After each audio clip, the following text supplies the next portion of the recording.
nuclear PV plant in 2021 was anywhere between 2 and 3 times higher in key emerging economies than it was in advanced economies.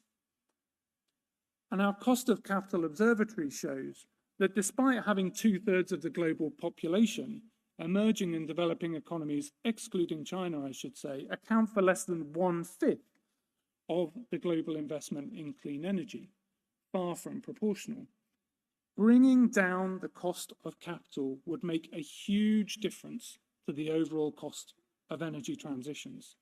And again, according to our estimates, we've done some analysis, reducing those financing costs by 2 percentage points would bring the investment needed to reach net zero emissions in emerging and developing economies down by a cumulative value of $16 trillion over the period to 2050.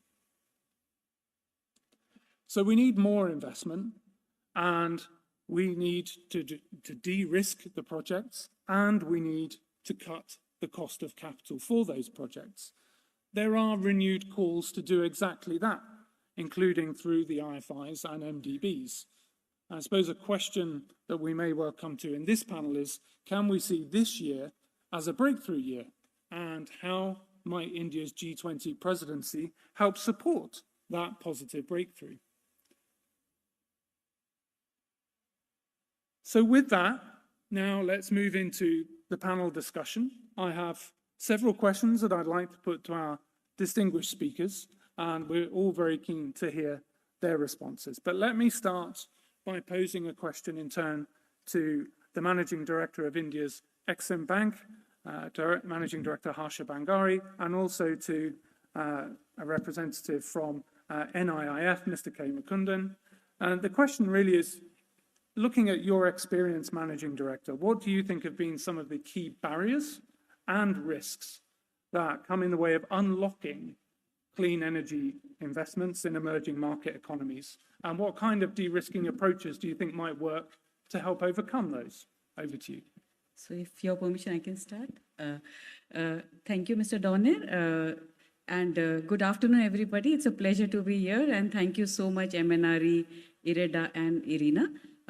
Coming straight to answer your questions, I thought I'll just put 1 or 2 statistics which will support the presentation you have made. One is that yes, India is the 3rd largest energy consumer country. So, you know, if India doesn't move in tandem with what are the plans, I think we need to really look at it. Secondly, when we look at the cost of capital, and this is some analysis we have done, and maybe you can correct me, but in emerging markets, the cost of funding a renewable project is almost 7 times the cost of capital in the developed countries, you know. Maybe because of emerging markets, the risks perceived are larger, but that's the gap we are looking at filling in. Now, coming to the barriers or constraints, I'm talking as a financial institution, so my arguments will be very, very financial. Please bear with me. I can just quickly divide the constraints in a couple of segments. And the first one, I think many of my predecessor speakers, the earlier session also spoke about this, is the technology support. Agree with me that and there are because the technology cost is very high, and because of that the capital outlay which is required to set up a renewable or a clean power project is higher to that extent. We have seen similar incidences in the past. We were talking about solar projects and wind projects, and as a country we have had immense success on the solar side. Like, I'm just trying to go back into numbers to 2010, 2011.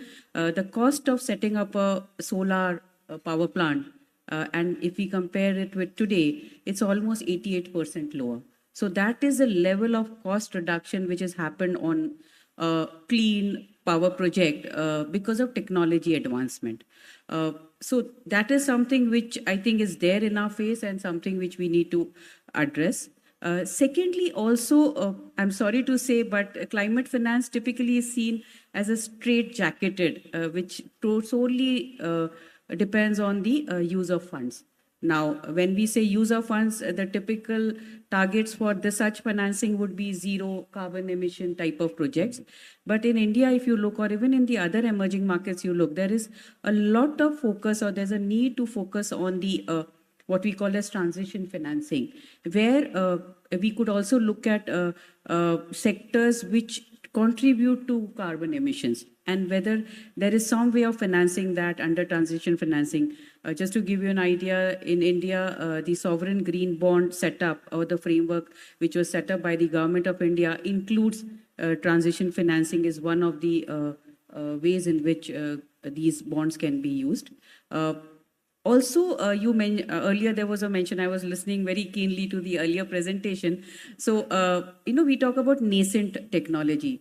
So how do we, as financial system, support the ecosystem which contribute to development of climate projects or green projects or renewable projects, how we call them. And there, in fact, our bank and many banks have programs where we support nascent technologies, and we term it under transition finance. Now, how do we de-risk it? De-risking, I don't know, again, 2-3 ways. We can talk about policy de-risking. We can talk about financial de-risking.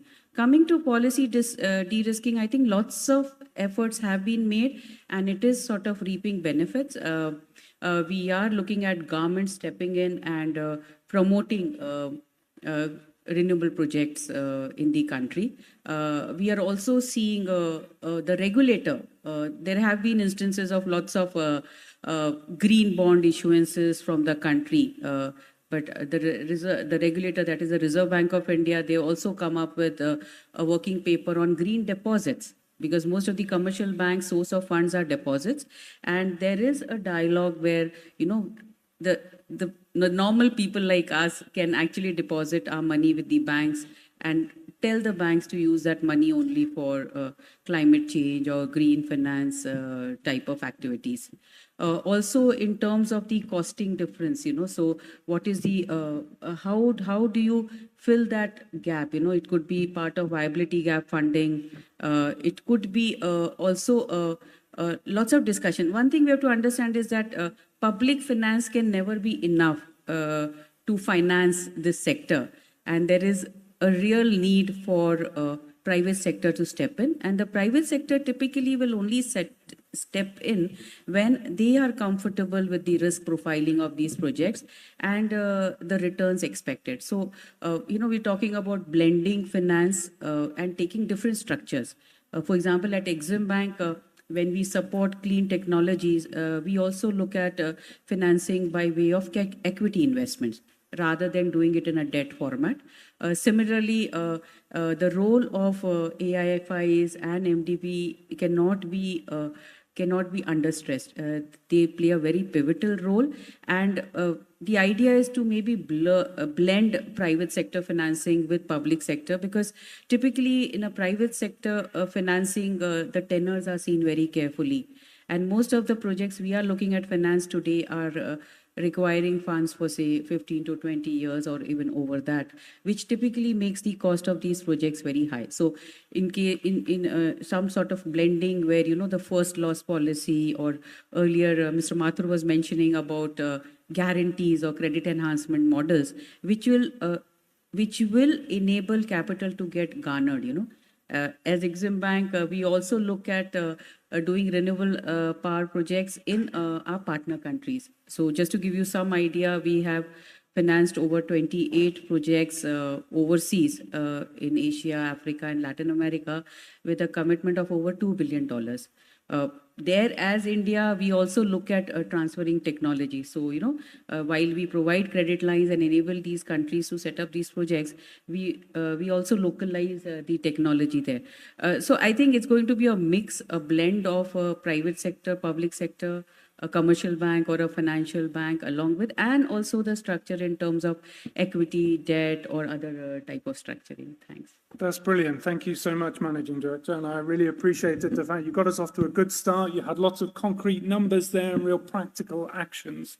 But let me turn the same question over to you, Mr. McCrimmon. So think about key barriers and risks, and also potentially key de-risking approaches that you think may be practical? Thanks, Dan. Thanks, MNRE, for having me on this panel. I will talk about the risks, the challenges which we have, but before that, let it not convey a message that NIIF is too risk averse for the renewable energy sector itself.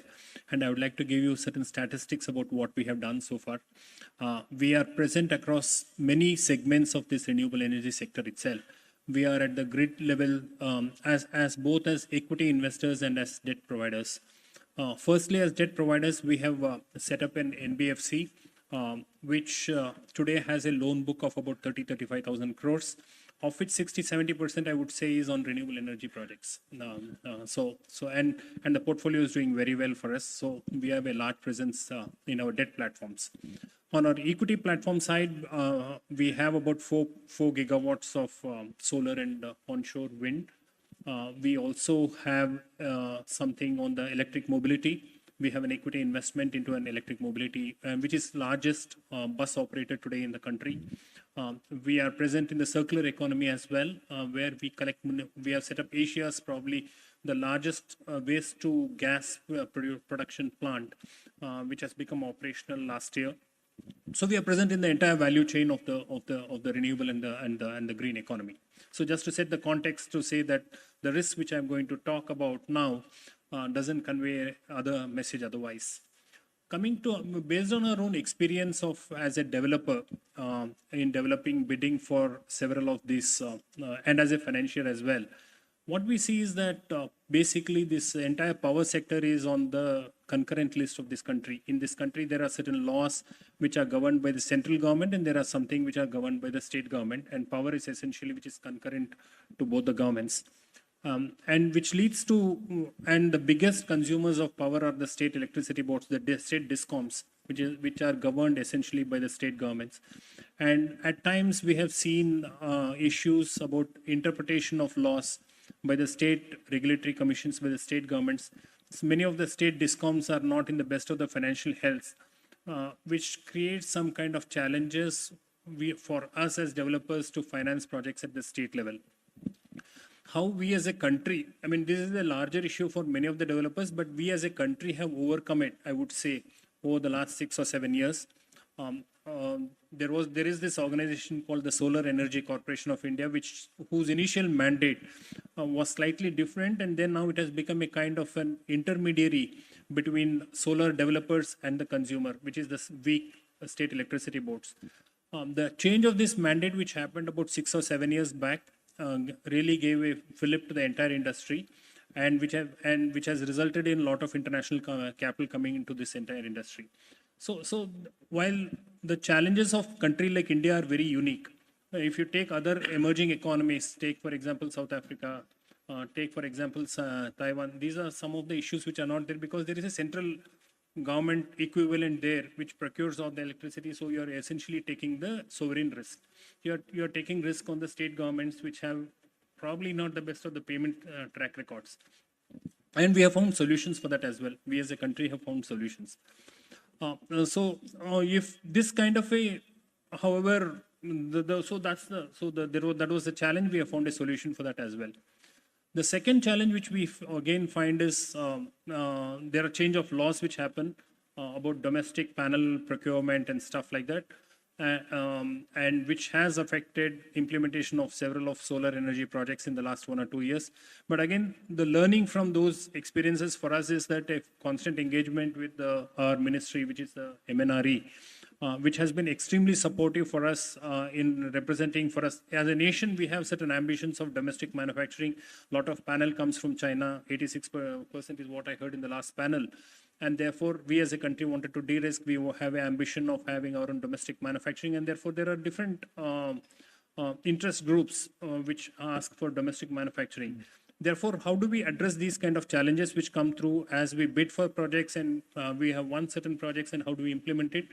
We work with the relevant ministries, and now they are extremely open to suggestions, and we have seen issues getting resolved. Therefore, instead of, while documents are there, the contract structures are there, an active engagement with your own line ministry, with your SECI and with the state governments is what helps us to resolve many of these issues. The third issue which we have seen is on the implementation side.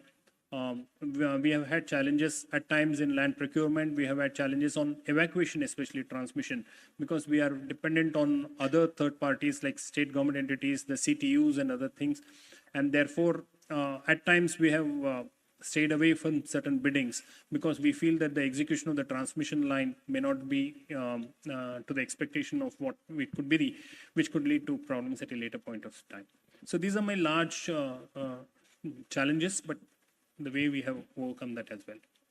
That's brilliant. Thank you so much. I think it was particularly useful to understand how NIIF has had experience in so many different parts of this whole challenge, but also then highlighting from that experience financial robustness of all of the players in the deals, change of law risk, and also transmission, again making sure that you feel real confidence there. So very good points. Let me move on to get on a perspective from a regional development bank now. So be good to hear from Mr. Pradeep Tharakan, Director of Energy Transition of the Asian Development Bank. So let me pose a new question to you, sir, if I may. So from your perspective, what approaches and instruments do you see that you think can enhance private sector participation, in particular in clean energy projects? Over to you. Thank you, Dan. Good afternoon, everyone. Thank you to the government for having ADB at this event. Just to put things in perspective, since we've been sharing statistics, all multilateral development banks and regional development banks together account for about 300 to 350 billion of lending every year. It is a very small amount of money compared to what the world needs. And as mentioned before, the public sector cannot do it all. Now, direct lending from the MDBs is quite limited. Now, we can do a few creative things in terms of using our balance sheet, and we are trying to do that. There was a mention earlier today of our ADBs just launched the innovative facility for climate action in the Asia Pacific, which is really leveraging our balance sheet and risk transferring some of it so that we can free up headroom to do more lending. But that's going to give us, a few tens of billions. Not anything close to what we're being, told here today. So I think where we can really bring value and help to bring the private sector in is through really using our expertise, using our leveraging ability. And if I were to sort of divide them into three main categories or strategies, one is, it's been mentioned before, helping to create bankable projects and de-risking them. The second is MDBs can help address government failures. And the third is really addressing market failures, which prevents private sector from coming in. And I'll just give you some quick use cases. They've all been mentioned in different ways by the speakers all through the day. So I'll just give you a few use cases of how ADB is doing this and applications for the region and for G20 countries in general. So let me give you an example of Cambodia, right? A very small country, about 2.5 gigawatts of peak demand, not investment grade, no solar generation plants, heavily reliant on hydro and coal. So ADB got involved in the country and we said, let's help you set up the first solar park. So we borrowed the idea from India. We saw all the cost reductions that are coming. We showed them the numbers and we said, you can do this. You have a fantastic solar resource. Why don't we help you with the first solar park? And what we did was we brought end-to-end support. So it's not just about preparing a project. It's about really providing the whole of project cycle support. And this is where an MDB can come in. So we've got a public arm, we've got a private arm, and we've got PPP transaction advisory. So all parts of ADB came together. We sat down with the government, we did the studies, did the bankable assessments, we helped the utility to buy the land, and then we financed the evacuation infrastructure, so the substations and the power lines. And then we helped the utility to tender out the 100 megawatt solar park in 2 phases. The first phase, over 130 firms came to Cambodia and they bought the bid docs. 22 bids came in, 3.9 cents per kilowatt hour. This was the awarded tariff. At the same time, countries in the region, such as Vietnam, were issuing tariffs at 7.5 cents. Much more investment-friendly countries, such as Malaysia, were issuing tariffs and PPAs at 6 cents. This was the first solar reverse auction in the ASEAN. So great results. And then the second phase was during COVID, and we were really concerned. We said, what's going to happen? We might not get enough bids. We had 15 firms bid, 2.9 cents, record price again. So this really showed us that when you have an MDB in the mix, helping the client to prepare a project, de-risking it. We had stapled financing on the private side. We had sovereign financing. We had transaction advisory. The PPAs were best, represented best international practice. We've got transparent procedures. And of course, all kudos to the government that we had champions there who are willing to take this experiment forward and take the risk. And then, we talked about policy de-risking. At the same time, we're also helping the government to put in place a new power development plan, looking ahead for the next 20 years. And then the government essentially worked with us to announce a 2 gigawatt solar plus energy storage program. So the private sector not only sees the 100 megawatt, they also see the 2 gigawatts coming down the line. So all of this led to a massive reduction in price. So you can combine this now with it's not just about projects, but you also need staple financing. So green financing facilities, and we've done this in China, in the province of Shandong, where we set up a green financing facility, which is leveraged 1:10 times in terms of private sector investment. A couple of other ways, and when it comes to government failures, SECI has been mentioned. It's a fantastic example. You don't even need MDBs. Domestic financial institutions and governments can set up structures that can, provide sort of payment risk guarantees with the tripartite agreement between RBI, the government, SECI, and the SEBs. And so we could replicate this, and MDBs can come in and support some of these structures in other countries as well. Indonesia, the Indonesia Infrastructure Guarantee Facility does similar things. It basically guarantees, essentially payment risk on PPP contracts. So that was something that the MDBs were very much behind. So another example of how we can do this. And finally, on market risk, I think one of the things that we often struggle is with large institutional investors, pension funds, sovereign wealth funds, insurance companies. They are not well suited to invest in the infrastructure sector because they need long-term standardized instruments indexed to inflation. They'd like, regular cash flows, investment grade instruments, which are often not well aligned with sort of infrastructure projects, especially in the early stages. So the key question that we are struggling with is how do we translate and create, essentially bank loans and other sorts of instruments and collateralize them or securitize them in a way that can be made interesting. So one of the things that we did is if you look at the renewable energy financing landscape in India, most of it has been financed by commercial loans. It's only last year that project bonds were actually the first time that they actually superseded commercial bank loans. Now, not everybody can raise project bonds in India. It's, of course, the tier 1 developers can do that. But how do you credit enhance the tier 2 and the tier 3 developers to do that? Especially when you look at smaller projects like the Kusum C agriculture projects, which are much smaller, right? So what ADB did is we essentially set up a credit enhancement for project bonds facility with IIFCL.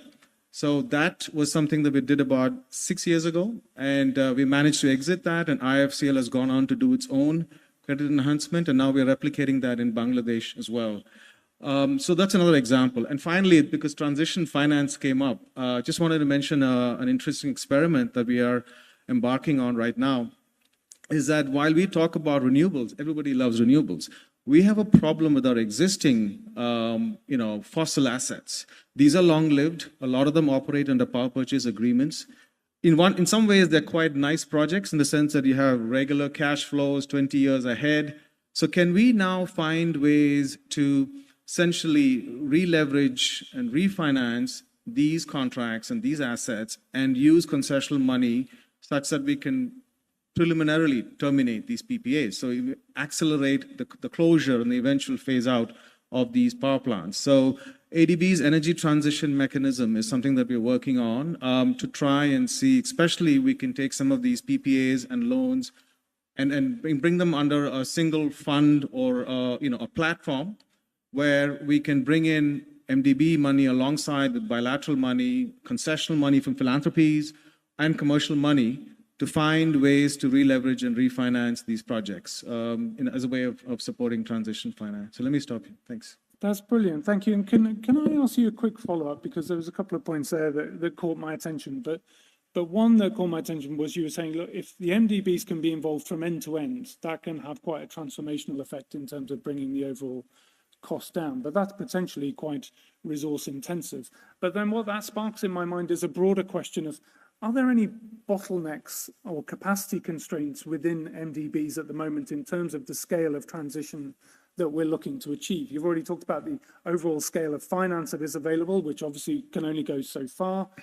Are MDBs are they too risk averse in terms of being able to take on riskier projects? Or if you do take on this end-to-end model, do you just have human capacity constraints? So there are only so many projects you can actually deliver that gold standard service for? Yeah, I think that's a really good question. I mentioned IIFCL.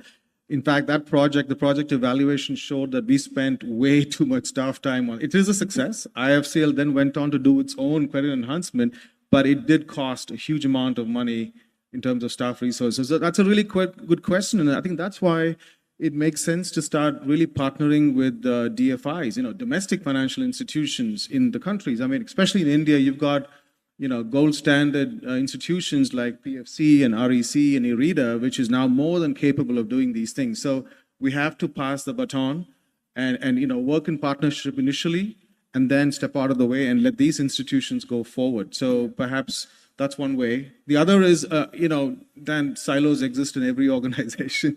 I told you about this example of public, private, and PPPs working together. We try to replicate it as much as we can, but it's not always easy. Just really briefly, ADB is going through a massive reorganization, and what we're trying to do is exactly break down these silos and bring what we're calling the new organizational model, where we want to work across areas and work, bring the public and the private, all of them together to the client and say, what is the problem you have? What is the solution you need? And let's put all of our tools to work rather than sort of sending you one way or the other. So. Very good, very good. Yeah, and the silo issue certainly does ring bells from my experience. Let me turn now to actually the Power Finance Corporation, if I may. So PFC being the largest financier in the energy sector, what role do you play in India's energy transition, but also putting that into the broader context, what do you think would be the funding requirement to achieve the goal of net zero by 2070? And where and how do we get the MDBs and the IFIs to play their role in helping India achieve its 2070 goal? Thank you very much for having me here. The requirement of funding, which was indicated all over the world, I think 150 trillion US dollars are required. And out of that, around 10 to 20 is the estimation trillion dollars are required for energy transition in India. So that is a lot of money which is required. And what has been estimated is around 60% of that will be available from the domestic markets. And the remaining has to be mobilized through international funding. So around 4 trillion US dollars will be required for funding the energy transition from outside the country. And there are different options which are available. One is the bond market, international bond market is there, and then green funds are there. And then the multilateral developmental banks have to pitch in.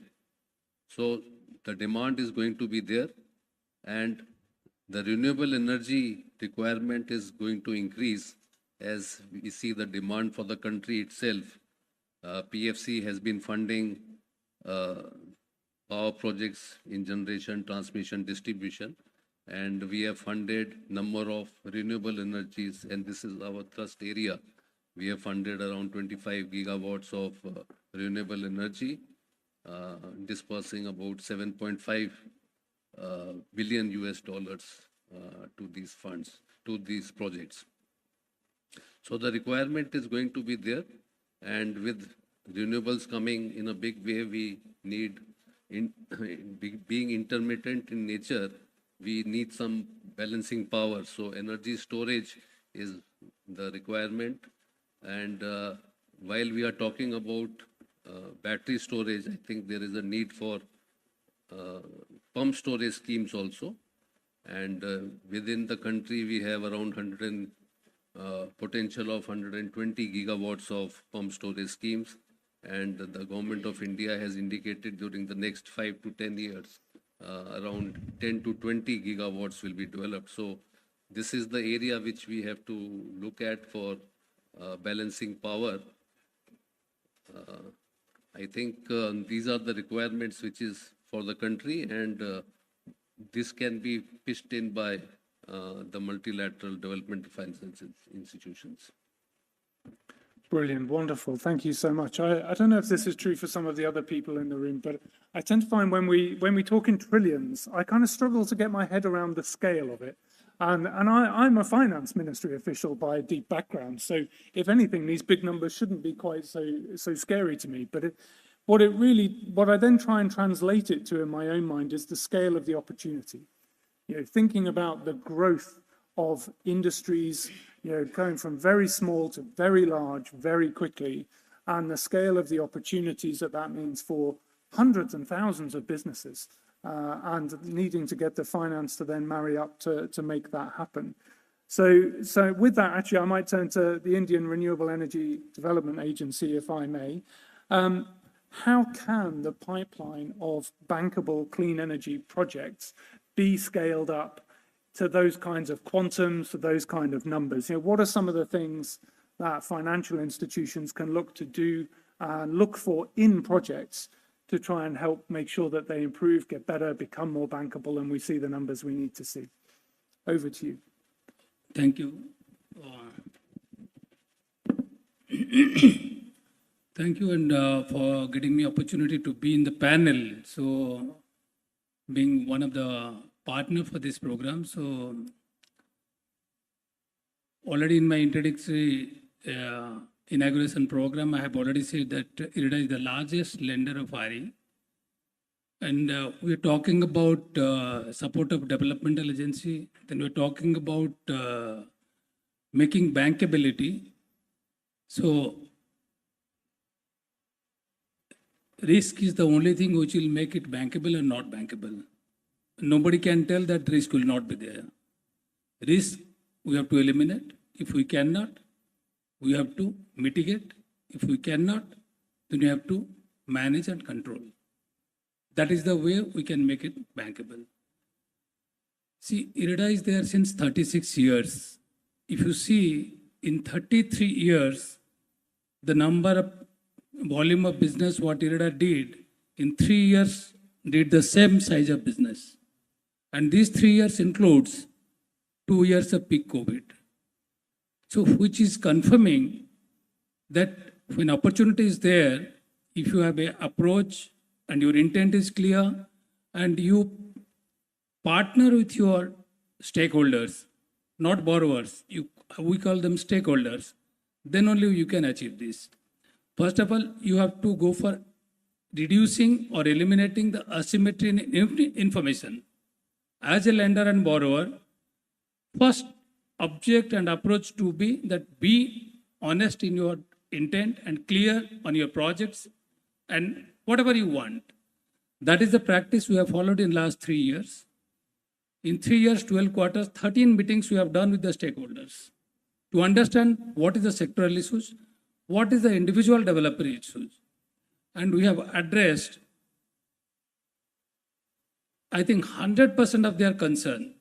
And we talk about interest cost, we talk about support of global developmental funds. In 3 years, we have not done any foreign line of credits. That means our domestic market is mature, our governance mechanism is quite qualitative. We could manage from the entire funding in last 3 years from the domestic sources. Top of it, 3 years, we went on continuously reducing the interest rate directly or through rebates so that the projects become bankable. Whatever is the savings we could generate from our borrowing, we passed on to the sector development. See, in the process of reduction of rates, I joined the company 3 years back and 3 years continuously we reduced. Those who have seen me 3 years before, they find me, I have reduced my age also. And many of our developers are here. And I can announce from this platform, I'll give you 10 pips reduction if you contradict with me what I'm saying. See, that should be the approach. And we had 92 NPA accounts. We have settled around 35 NPA accounts. We have not compromised on the principle. We have not compromised on the interest. Wherever it is genuine and doable, we have sacrificed only our profit. That is what true sense of developing the sector is. I'm quite confident the kind of size of business what we are having, and this is coming guaranteed by none other than our Honorable Prime Minister, who is so passionate about this 500 gigawatt. And look at the government policies. Why only India? If you to see the global context also. Remember in March first week what happened? 2 banks in US and 1 bank in Europe. Then immediately the 2 governments, they pitched in, they could save it. That means if something quite abnormal, force majeure kind of things is there, government is there to support. And Government of India is hand-holding the sector like anything. And the agencies of Government of India, IREDA, REC, PFC, of course REC, PFC, they are having quite a less percentage in their loan book size, 3 to 5% in India. But initially they were developing the electric sector and IREDA was developing renewable energy. Now both have to, 3 organizations have to work together because IREDA's balance sheet size is small, though we have doubled in every front in last 3 years, but the kind of quantum of fund requirement is there. These 3 organizations can complement each other and work together to take the synergy out of it. And I'm confident those what is not bankable, we can make it bankable. The moment you become transparent and handhold the developer, because RE and non-REs both are quite different. RE's project construction period is pretty small, and the most of the components in the project are import-centric. So your commitment to your suppliers, you have to honor. So as a lender, if you keep your commitment and understand the timely disbursal of the funds to them, that will ease out the 50% of the problem. Second, short duration. If you give timely, there will be no interest during construction, unlike fossil fuel or nuclear power. Decades, the project takes time and the IDC becomes sizable amount. Here, we don't have that. And post-construction period, incidentally, this kind of thing in our banking or non-banking space, people are not recognizing that. Post-COD, the risk amount goes down drastically. Then your interest also should go down drastically. And in IREDA, the secret is that in 3 years that we have done, we made quite a lot of difference between pre-COD project and post-COD project. On a one, we have passed on the rebate. No need to wait for the borrower. Then we are living in an era of digital economy. Probably we are the first banking organization, non-banking banking organization, who could sanction project loan without the borrower physically visiting to the office. So that means we have ease of doing business in place, and we understand the developers' concern well also. And we have given some 7-8 loans like that. Out of 7-8 loans, almost 6 are new startups. If my old borrower, A-rated borrower not coming, we can do. But somebody new startup, and they are successful today. And they are in new emerging ethanol, bioenergy space, small size. So we need, and IREDA is having a full range of products. And since renewables execution, as I said, project time period is less, maybe 1.5 to 3 years, some of our developers desired that we want a true fixed cost because I want to focus on the project. I don't want to make money out of interest, fluctuations and all. We introduced a true fixed product for them. For 3 years, they will be doing only project, nothing else. Post 3 years, they have the choice to continue or discontinue. Our logo is reflecting top line energy forever because renewable energy. Bottom line is once IREDA, always IREDA. That means once our lender borrower comes to us, we'll try our 100% or more than 100% to retain them by providing qualitative services to them. And if you see the governance perspective, what we do, we're the first public sector in the history of India who published the audited result last year in 30 days. And this year we have done 25 days. Next year we'll be doing in 15 days to match with the best private sector NBFC in India. That is confirming the best quality corporate governance in place. And we have upgraded from AA plus to AAA. And see, when we are AA plus, our borrowing is definitely 50 paisa more than the AAA.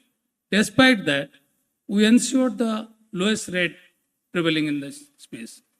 See, once you have clarity in your approach and your intent will be very clear, then automatically things can become easily. Nothing much to be done, very simple thing. You need not get into that. And that misnomer of having low-cost funds from abroad, when 3 years we have not run any single fund, that confirms it is not simply low-cost funds. And my request from this platform to the MDBs and others, they also have to revisit, because this is what in established sector. But in the new and emerging, we need to again get the support from them. Because since 1990, they were with IREDA for developing these mature sectors, which were not mature then, those were at emerging that point of time. Now the similar situation, be it offshore wind, storage, e-mobility, these are all emerging and fast changing technology. And these lenders also should have a R&D team with themselves to understand the sectoral changes happening across globe. 30 years back, it was not like that, or 20 years back, it was not like that. Today, what is happening in any corner of the world through WhatsApp or any other mechanism, you are getting to know in a second. So, information is flowing very fast. The lender need to be more alert, proactive, and decisive in their approach. And any developer, if you have, as a lender, if you have this kind of approach, any developer is ready to come forward to take the support from you, because they want to focus on developing rather than this.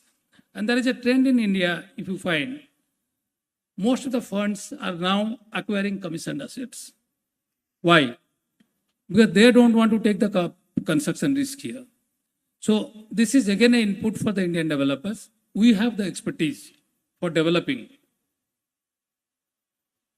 And you encash your expertise that, develop it. If they're ready to acquire, you get a good value out of it. So go for it. Many of our assets we have experienced in the last couple of years, funds are acquiring the commission assets. There is a trend now, and which is indicating these foreign funds have a faith in the Indian system and in the Indian government and the governance in place by the regulator. See, if you remember the COVID time, how RBI came forward for allowing the moratorium, that means the regulator is also hand-holding and supporting. So government, regulator, financer. Then what else the developer requires? I think I'm quite confident project can become bankable easily. Thank you. Brilliant, thank you. And let me just, yeah, please.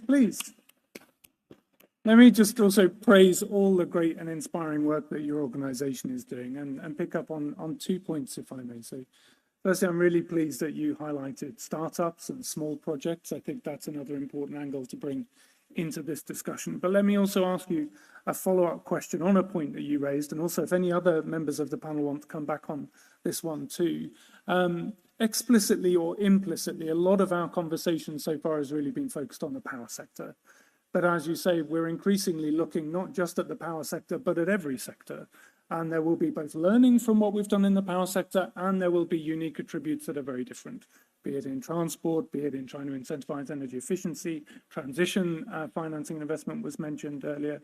What things do you think we can learn and transfer, and what other new things do you think we need to do to make sure that this transition accelerates quickly in those other sectors?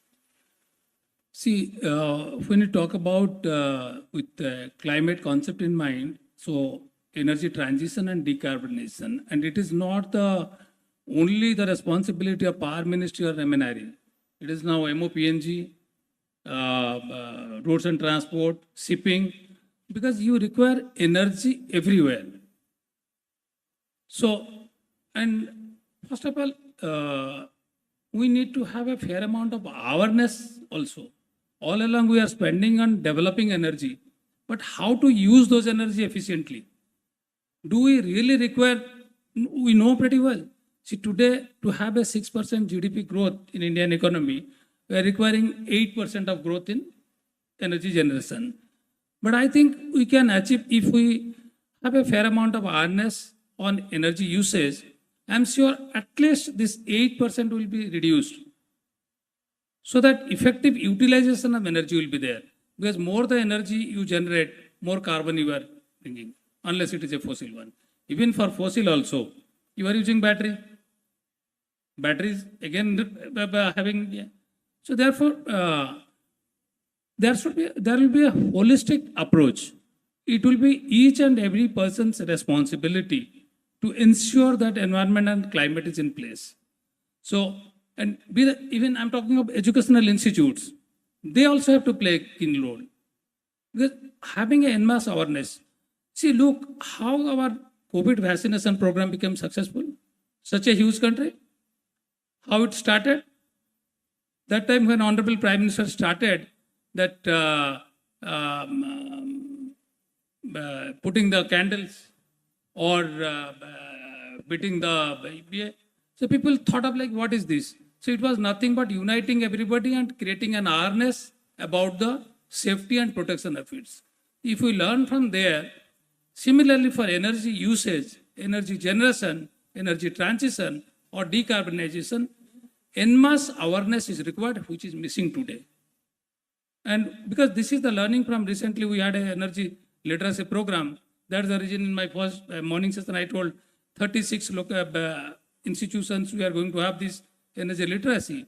So once we should have, if we are having the awareness of usage, then awareness of generation, then awareness of financing, everything. See, while settling those old NPS, what I referred, I can give you some example. Most of them used to come and ask, sir, we have taken 100 crore and we have already paid you 100 crore.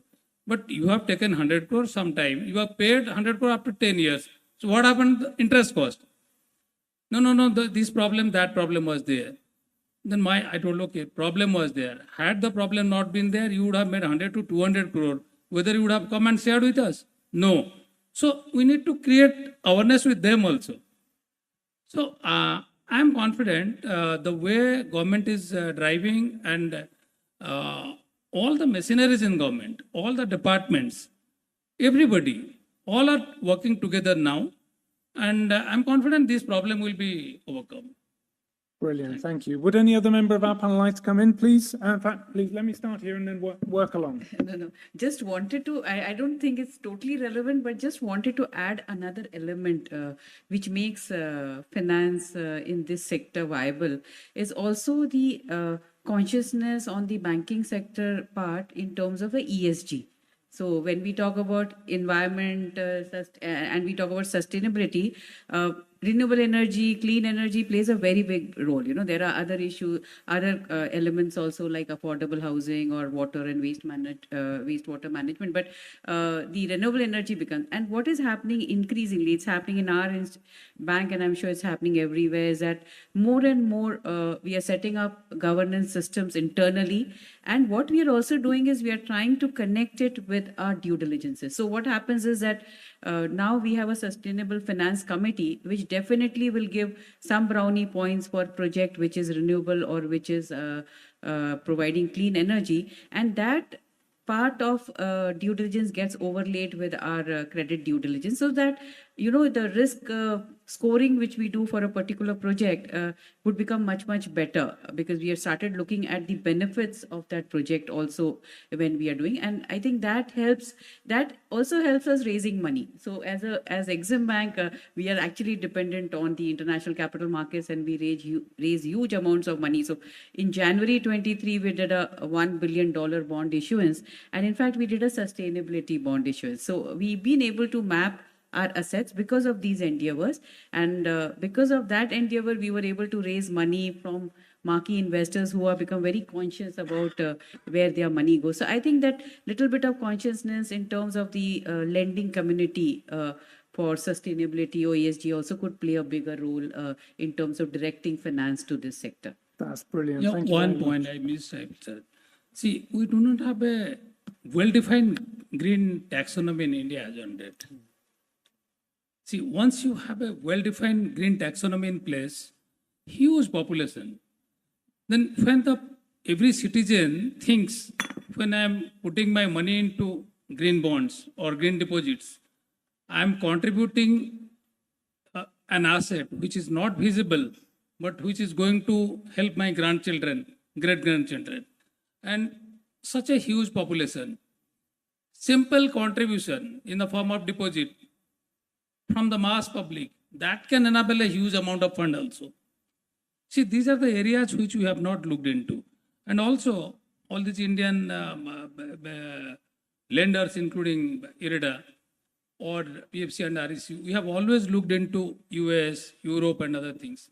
Now the trend is Abu Dhabi has become quite a good location. So we should look for the newer locations which we have not explored, and there is a possibility of bringing low cost fund from there.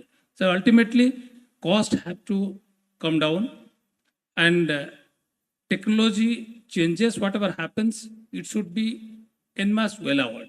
There will not be asymmetry of information. These two things can enable quite a lot of. Brilliant, thank you. And I think you're already anticipating potential further questions. Would any other panelists like to come in on the question around beyond the power sector? Please, PFC. Power sector, I think renewable energy, all forms of renewable energies are being converted into electricity, be it solar, be it wind. So power sector has a very important role to play. And the usage also, if you see that electric vehicles are being charged, and then we are talking about green hydrogen where a lot of renewable energy is required. So power sector will remain an important sector in the energy transition.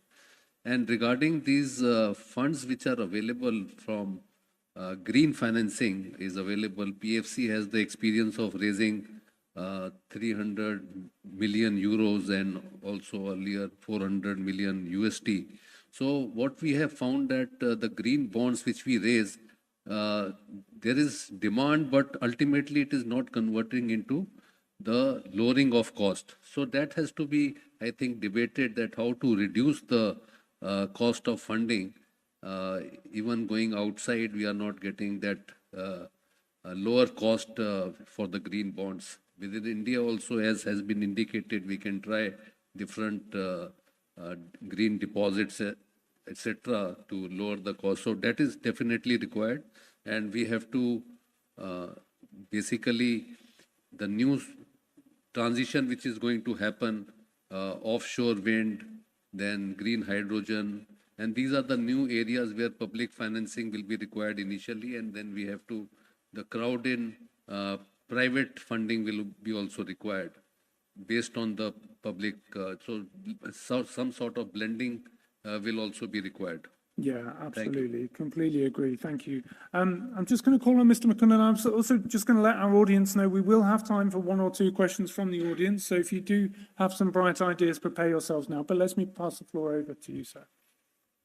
Yeah, this is to look at the question of what were the learnings from the renewable energy sector in India and how we could adopt similar stuff to the other industries as well. There was an earlier panel where there were certain representatives of the steel industry, and the question of how do we decarbonize steel industry is being debated by the Ministry of Steel, and where we are also associated. One of the important data points there are in India, we have about 6 or 7 large steel manufacturers. But the larger, who would have their own plants, who have the financial muscle to set up their own renewable energy projects and decarbonize themselves. But there is also a large community of about 5,000 small and medium industries, which are in the steel sector, which are in re-rolling, melting, electric arc furnaces and stuff like that, downstream in the entire value chain, which need to decarbonize themselves. And how do we, and they don't have the financial muscle to set up their own captive power plants. They are not financially strong enough where they could enter into corporate PPAs with other renewable energy developers. And how do we address this logjam of they not being able to decarbonize themselves? Therefore, now I was going back to the question of SECI, which I mentioned just now, where a central government sponsored entity intermediated the power purchase between a weak buyer of power and an independent developer? And can similar solutions be adopted for the SMEs in the steel sector as well? Can we increase the scope of SICI or an equivalent authority where their scope is increased beyond the purchase of intermediating between the DISCOM and the developer to small and medium enterprises, how the risk management methods can be improved for them? Similarly, will also be a green hydrogen requirement for all these small and medium enterprises.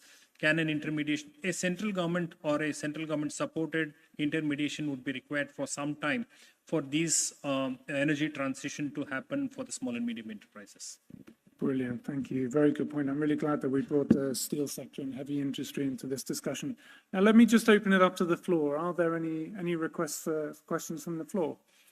Please, you, sir. 1 second, wait for the microphone. Feel free to introduce yourself. Yeah. I'm a RE developer and a stakeholder of IREDA for the last 28 years. I completely watch with Mr. Pradeep Kumar Das about our experience. And we have been with IREDA for the last 28 years. So my question is about the reducing the cost of capital, especially when there is a recession happening globally and the interest rates are going up abroad in the developed world. How do we keep the interest rates down or stable? And recently, the last 2 years, RBI has increased the repo rate by almost 2.5 to 3%. And fortunately, IREDA has not increased little bit, but not that much. So my question is, how do we reduce the cost instead of holding it? Thank you. Brilliant. And are you directing that question at any particular panelist, or would you just like to, anyone who would like to come? Anyone. Please. Would anyone like to, please? Yeah, as I talked about having a green taxonomy policy in place, that will enable a good amount of green bond market. So I'm confident we'll be having cheaper rates of raising from domestically. And also, as I indicated, globally, because of the geopolitical and other conditions, the uncertainty has gone up quite a lot. And as gradually the time will come, we are expecting that things will settle down, and we'll be exploring the various ways and means for reducing. As you said, 3 years you have experienced. In last 1 year, RBI has announced 250 bips repo, Fed has announced 500 bips, but we have not done that.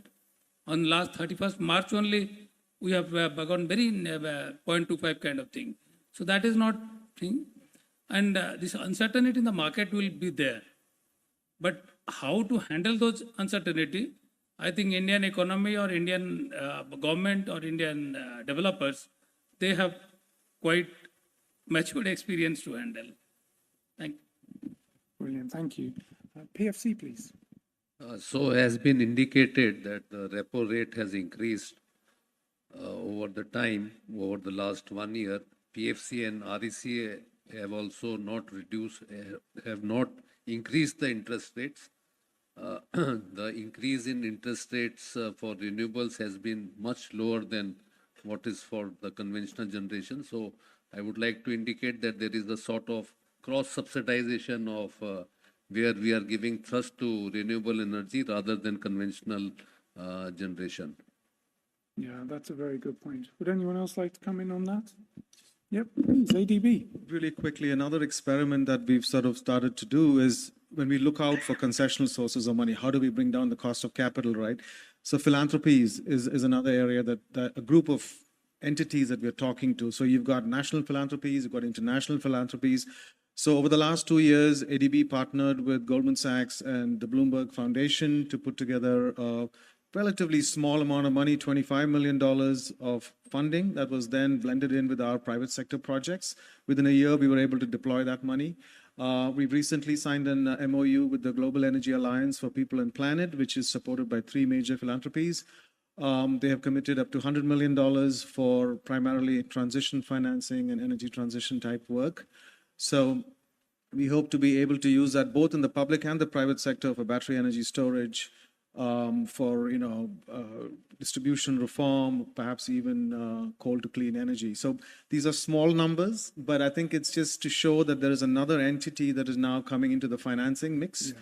And they're very flexible. They can provide grants, they can provide 0% loans, they could provide guarantees. So we really need to sort of tap that as well. Yeah, absolutely. And often those small examples can then kind of tread the path and show the path for bigger funds to follow. Please. No, just to add, in India, the Reserve Bank of India also has now stepped in, and they have included renewable energy projects under priority sector financing. So what happens is that cost of funds are going up, so that's a reality. But at the same time, we speak relatively because of inclusion of renewable energy in priority sector lending. Definitely, there will be that benefit which will accrue to companies who are seeking finance for renewable energy. Very good point. I'm afraid that was such a good question and prompted so many answers that I'm now going to have to wrap it up because of our timing. So let me just close this session by thanking once again the Ministry of New and Renewable Energy for organising this event and this session. Thank them for inviting me to chair this panel. And most importantly, thank this excellent panel for making my life so easy and keeping all of you so engaged for the last hour or so.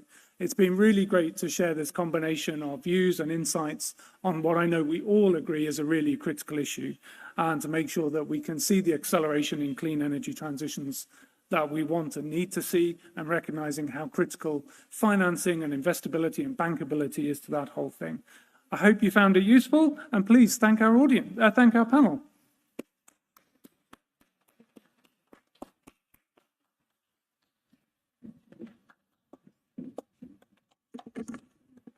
Thank you, Mr. Dorner. Thank you, panelists. May I now invite Mr. Dan Dorner to felicitate our panelists by presenting a memento as a token of our appreciation.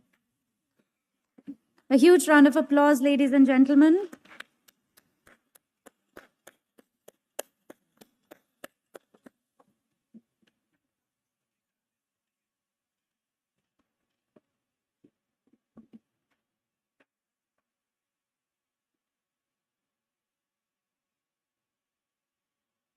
May I request the IREDA team to please present a memento to Mr. Dan Dorner.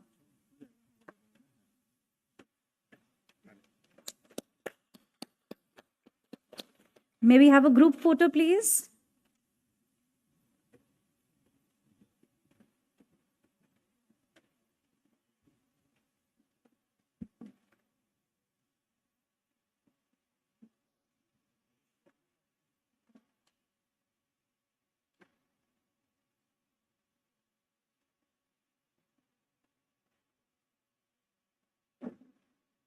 Thank you, panelists. This brings us to the end of the second panel discussion. Very interesting and engaging discussion. May I now request Mr. Dinesh Jagdele, Joint Secretary, Ministry of New and Renewable Energy, to please deliver the vote of thanks.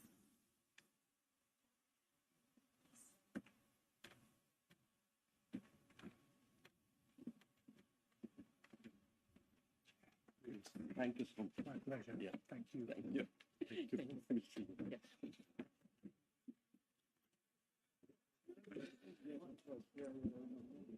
Good afternoon, and after a very elaborative discussions on the entire aspect of renewable energy, right from the technology to the finance, we have come to the closure of this side event that we had organized on the eve of on the sidelines of the third energy transitions working group, which is exactly happening in the next room, the deliberations and the discussions on most of the key topics that were discussed today in terms of what are those technologies that are going to lead to us to accelerated energy transition.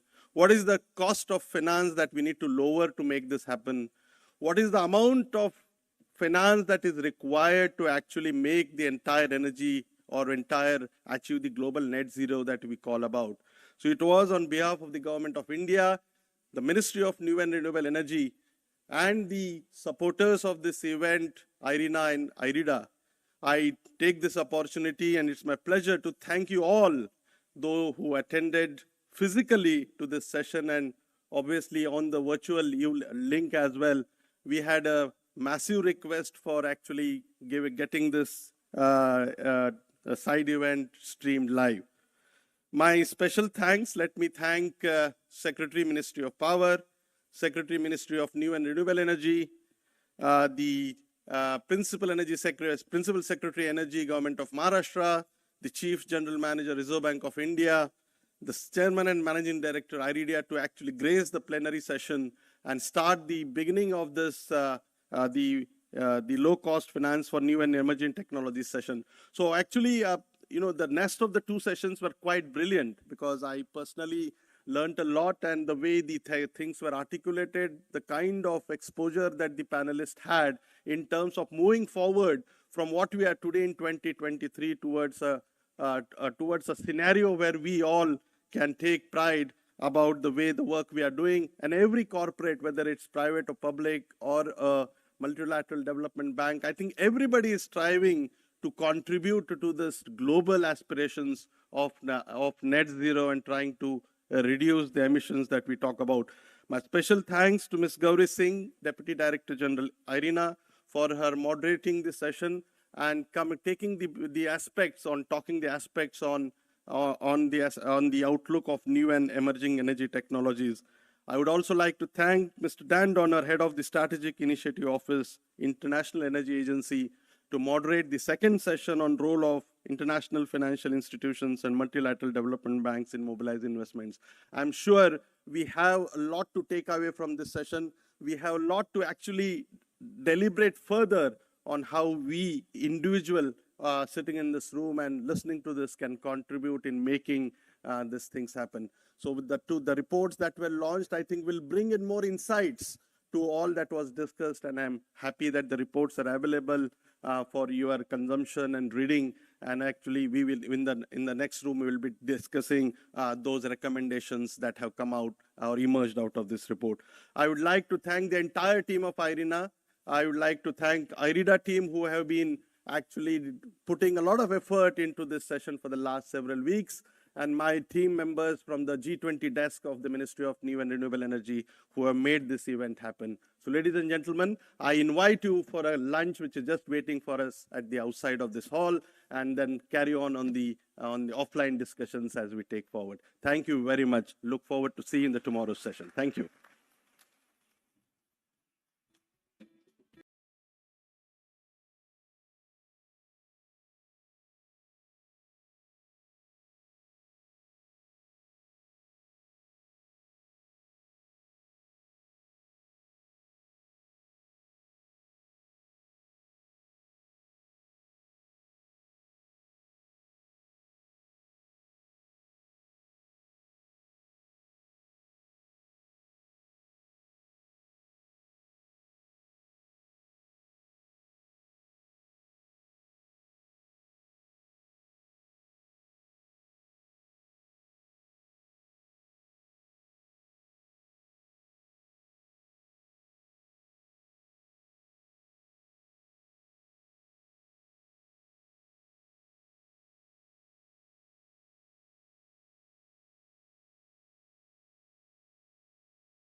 Ladies and gentlemen, welcome to the seminar on Just Transition Roadmap, which is a side event of Energy Transition Working Group being held here today in the year of India's G20 presidency under the aegis of Ministry of Coal, supported by Coal India Limited.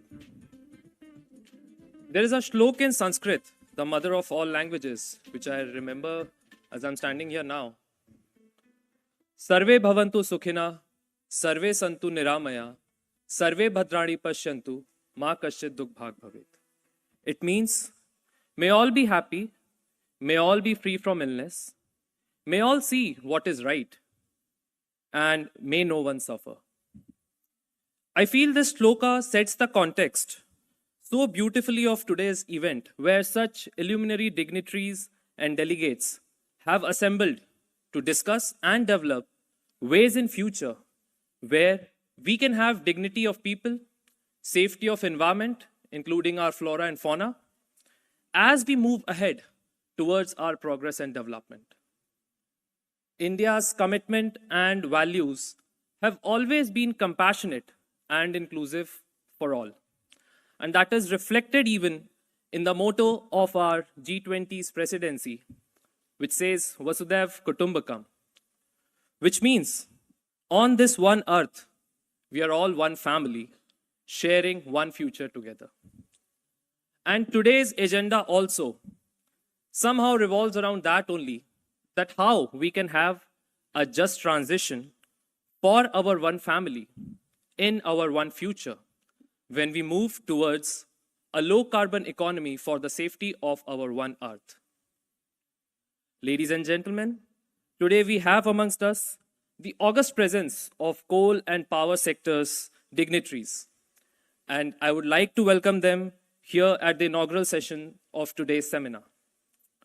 I would request our dignitaries to please come up on stage, and I request all of you to please put a hand together to welcome respected Shri Amrit Lal Meena, Secretary to Government of India, Ministry of Coal.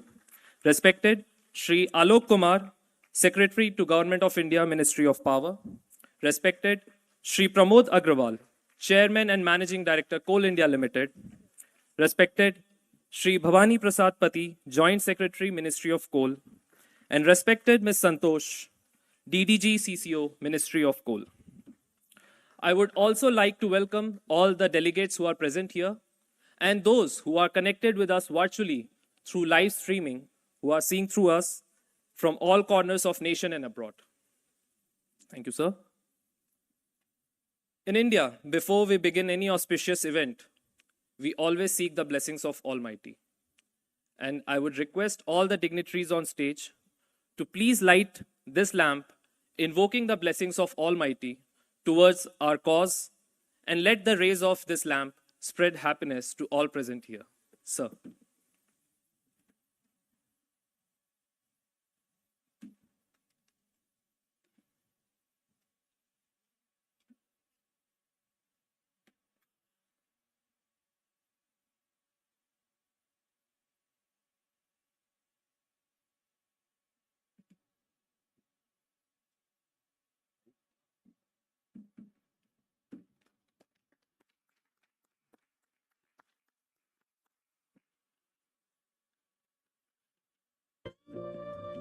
शुभं कुरुत्वं कल्याणम् आरोग्यं धनसम्पदः शुभं कुरुत्वं कल्याणम् आरोग्यं धनसम्पदः शत्रुबुद्धिविनाशाय दीपज्योतिर्नमोऽस्तुते दीपज्योतिर्नमोऽस्तुते दीपज्योतिर्नमोऽस्तुते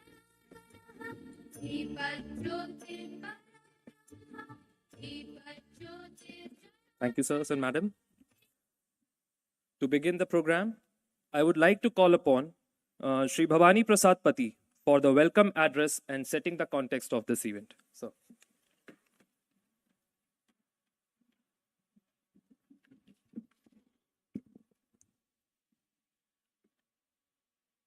Namaskar. Good afternoon.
comprehensive strategy that consider both environmental sustainability and social justice, creating opportunities for decent works, upskilling, reskilling, and also promoting inclusive growth.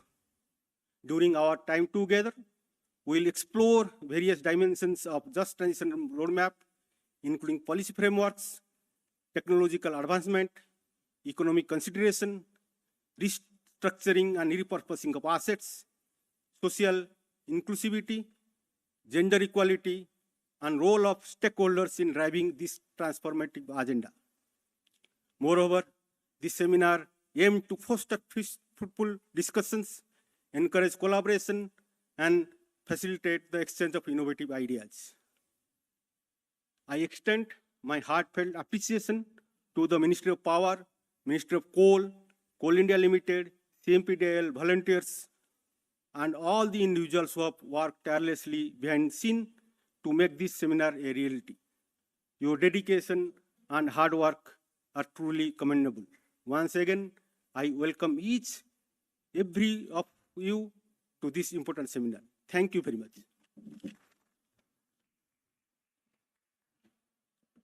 Thank you, sir, for setting the context and gravity of this seminar. Now, I would like to request Shri Pramod Agrawal to deliver his address on today's event.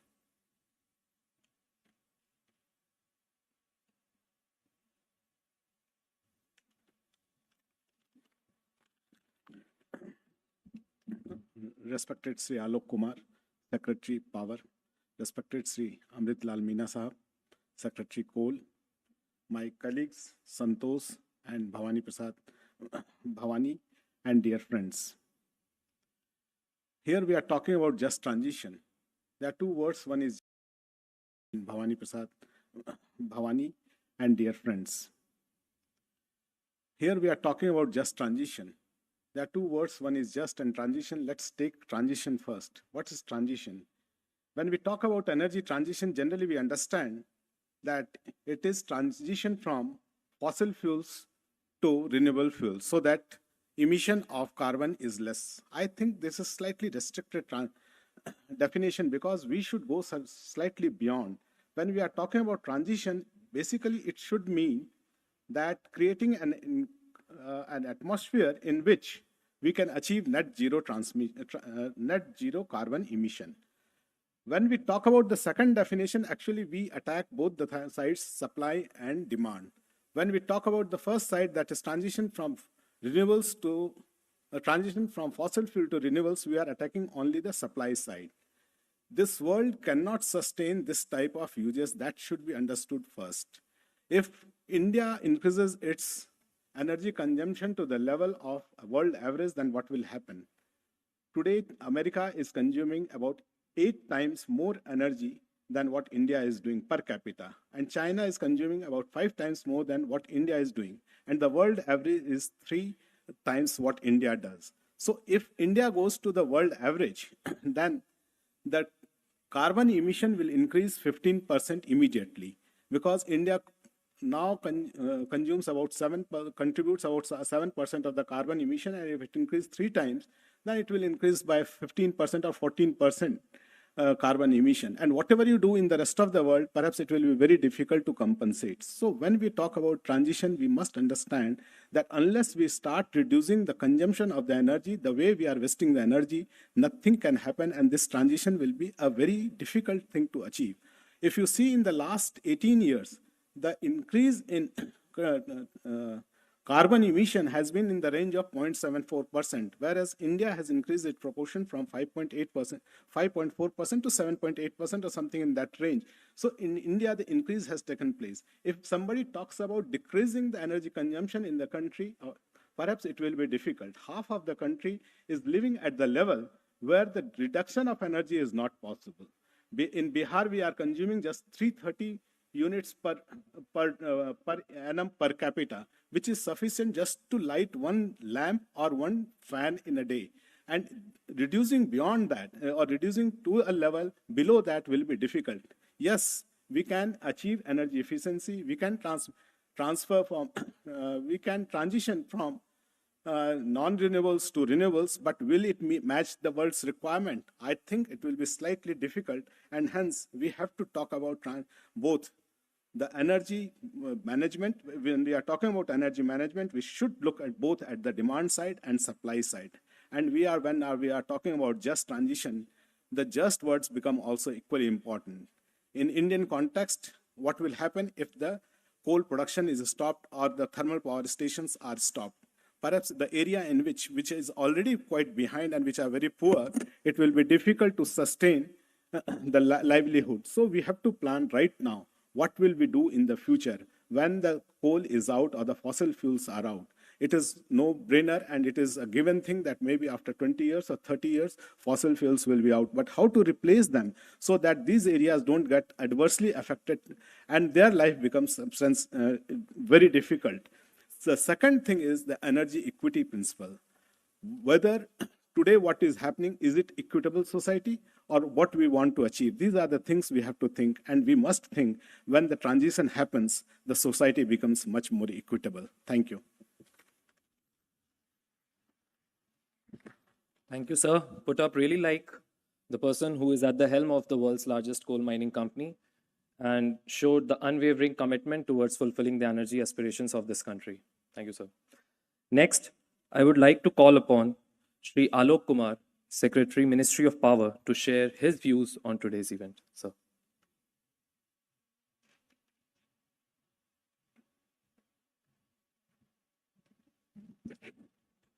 Thank you. Good afternoon. On the dais, my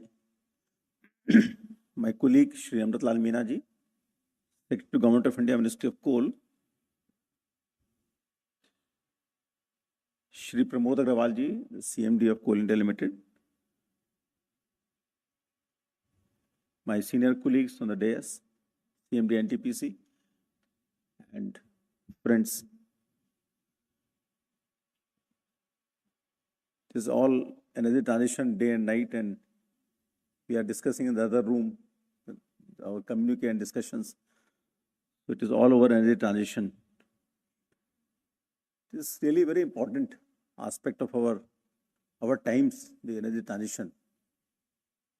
I entirely agree with Pramod, what he said. We can't see it in isolation. There are both demand side, supply side, and moreover the common but differentiated responsibilities that we are all committed in Paris Agreement. India is fully conscious and aware of its responsibilities as a leading country in the world, and we have declared our NDCs. Those are our national commitments, and we are proud that India has achieved those initial NDCs quite advanced in time, quite well in time, and we have now upgraded our ambitions, upped our ambitions to the key NDC is the, as Pramod was saying, the reduction in the emission intensity. What we do, how efficiently we do. It cannot be anybody's case that India should not grow, India should not develop itself. It's our legitimate right and our aspirations. So we have been doing quite well on the key NDC, which captures both supply side and demand side, because when you talk of the emission intensity of an economy, you take it in totality, supply side, demand side. So we had earlier targeted to achieve 33% reduction with respect to 2005 levels by 2030. I'm very happy to share with you that last week we were discussing, some data have come. Initially, we are already touching 33% in 2023 itself. So India is, despite being a developing country and its ambition to grow and develop, India is doing excellent work in meeting its commitments and also upgrading commitments. India will continue to do so. See, energy transition, people talk of promoting renewables, reducing imports. So there are many dimensions. Energy transition, we are conscious and we are doing it to save our environment, to fight climate change. But India has its own advantages in pursuing energy transition. Like renewables are our own resource and they are infinite resource, they are environment friendly. So accelerating energy transition will enhance our energy security, because as we are fuel switching from, like, for example, electric mobility, so we will be able to reduce our dependence on oil and petroleum products in the long run. We are also, to some extent, importing coal, which of the quality which is not available in India, and sometimes some coal for blending. Also, what is turning out that in a limited manner, which is significant, renewables are also cheaper to use. The electricity generated from solar, PV solar is cheaper, whereas its costs have come down. They will further go down, whereas the cost of using fossil fuels is bound to go up. So if we have a right mix, and if we move in a more calibrated manner from fossils to non-fossils, and we promote renewable energy, it will be in interest of India's energy security as well as affordability for our masses, our people. We'll be able to reduce our dependence on imports. Wherever we go as power secretary or coal secretary, we are always asked the question, the role of coal in our energy basket. Yes, it is very important, and it will continue to be important for several years. I'll say 1 or 2 decades also to come, because it is our own resource. It provides us the firm power, a dependable power. Rather, I'll say the coal is required to support growth of renewable energy. You cannot imagine only expanding renewable energy without having some source of firm power like coal. So India is going to depend on coal for maybe 10, 15, 20 years significantly. Of course, we are a responsible country, so the share of coal-based generation in our energy supply will continuously decline. There was a general perception that our coal-based generation has gone up so much last year, around 9 to 10%. I was looking at the data compiled by the Central Electricity Authority. In the financial year which has been just closed, that is FY23, even after such a huge growth, such a accelerated growth of coal-based generation, the annual statistics tell us the share of coal-based generation has come down even in FY23 by 0.5%, full 0.5%. So India is right on the path of our homegrown solution of energy transition, and calibrated manner we are going to grow renewable energy, and coal-based generation share will come down, but not at the cost of our growth, economic growth. As Pramod was saying, our per capita emissions are I think 1/3 of the world average, and we are 33, 35, 36% of world average. So India has its own space and own needs to grow. Our overall emissions will grow, and that is our legitimate requirement. But we will continue to move on energy transition. There is one aspect which I always say, India has a golden opportunity, because we can pursue energy transition, I think, in a more calibrated manner, since our demand is growing. So our strategy is that whatever is the additional demand which is coming up, most of it will be met from renewable energy. So we get enough time and space, adequate time and space, to make an orderly and people-friendly transition. And there is also one more certainty: the storage technologies are yet to mature. That means they are mature, of course, but their costs are very high. So we will continue to depend on coal till the time the storage technologies, their costs come down. So these are the two dimensions of our demand growth. We have to have more energy. Most of it will come from renewable energy. But till the time the storage technology, the prices come down, we will need to depend on coal-based generation for integration of renewable energy.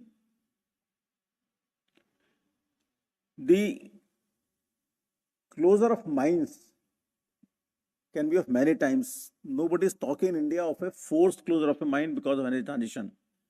The mines closure is a process. When you start a mine and you have dug out the coal, it has to be closed. So that will happen. And when we move further after 2 decades, 1 decade, we will have more cases of mine closure. So there are always socio-economic implications of a closure of a mine in an area. Let me give you one example. In eastern UP, if somebody is familiar, in eastern part of my state, Uttar Pradesh, most of the towns have come up only for 2 reasons. Either because of a railway junction, a railway yard, or a sugar mill. If you go around Gorakhpur, Basti, Devariya, you always find either it's like Mughal Sarai, it's a big railway junction or a sugar mill.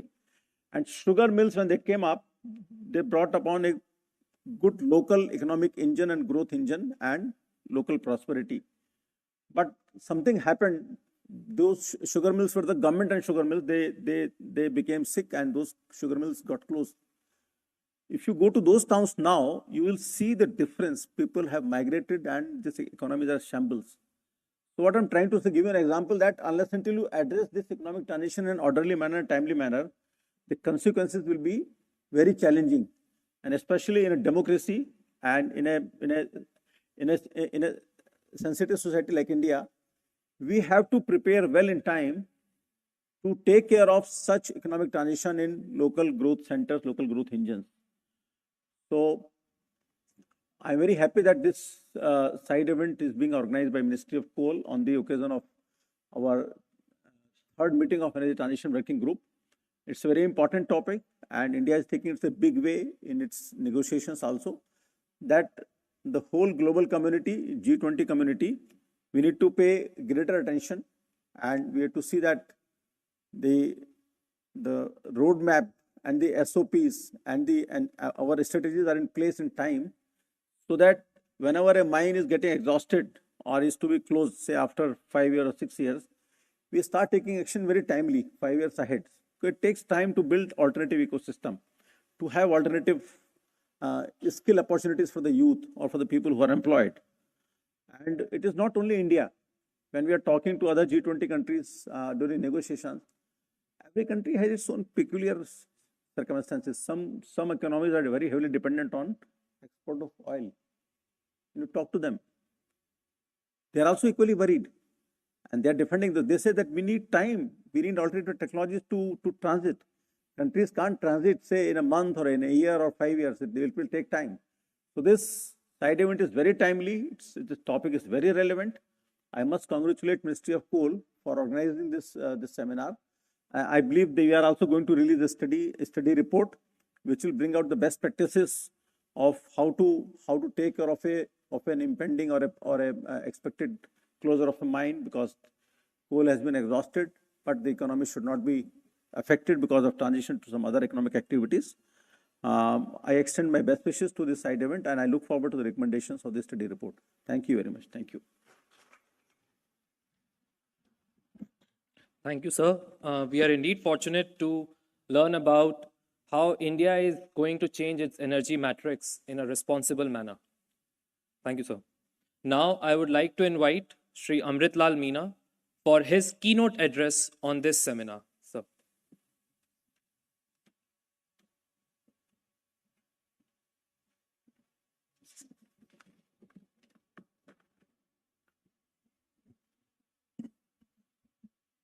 Respected Sri Alok Kumarji, Secretary, Ministry of Power, Sri Pramod Agrawalji, Chairman Coal India Limited, Sri Bhavani Patiji, Joint Secretary, my colleague in Ministry of Coal, Santoshji, and all esteemed participants.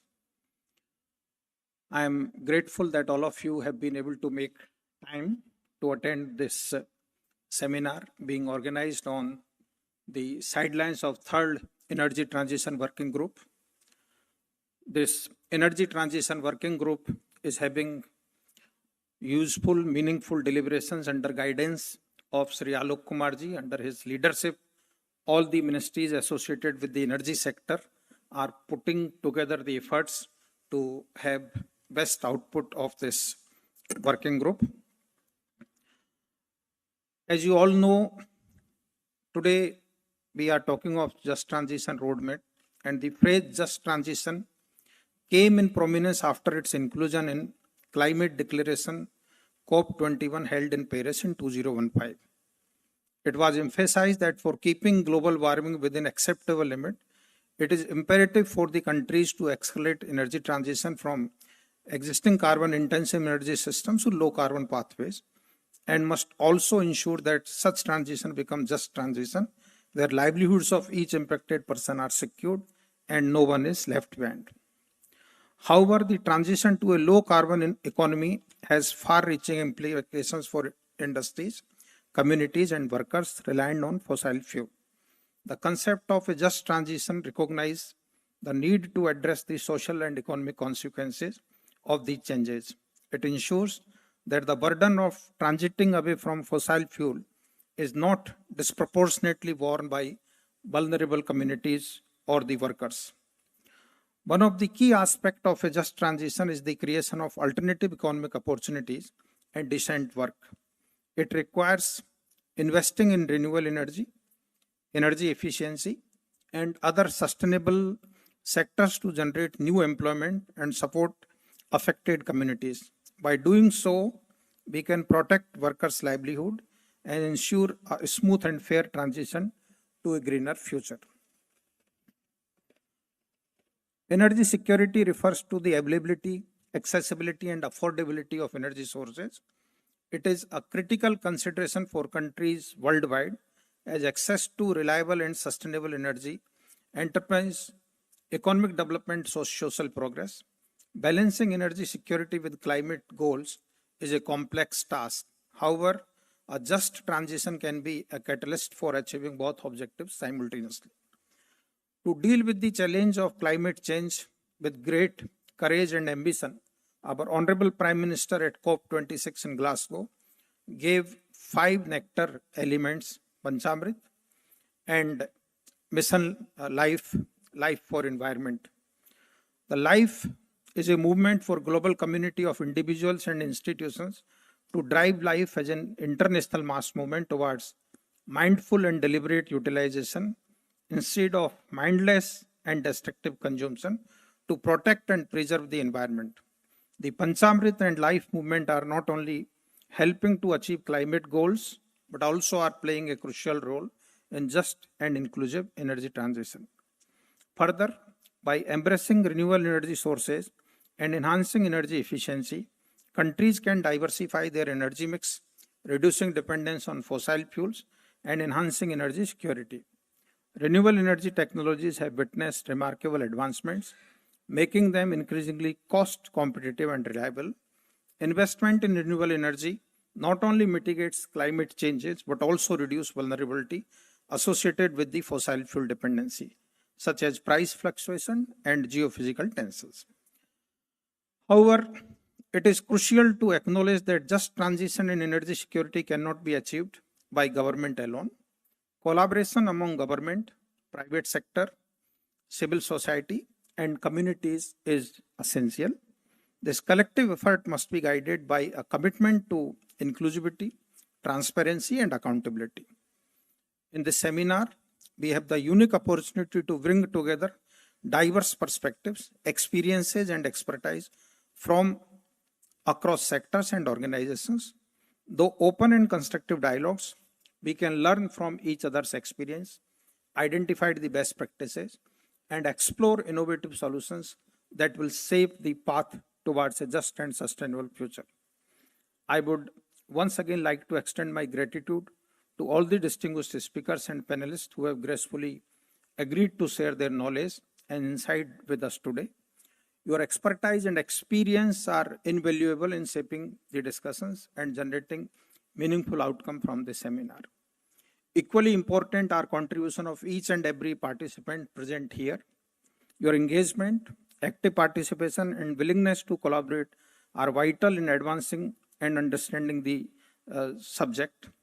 I'd also like to acknowledge the efforts of the Coal India Limited, CMPDIL, and all others who are actively involved in making this seminar a great success. Your dedication and hard work have made this gathering possible. I commend you for commitment and uh, all outstanding management of this event.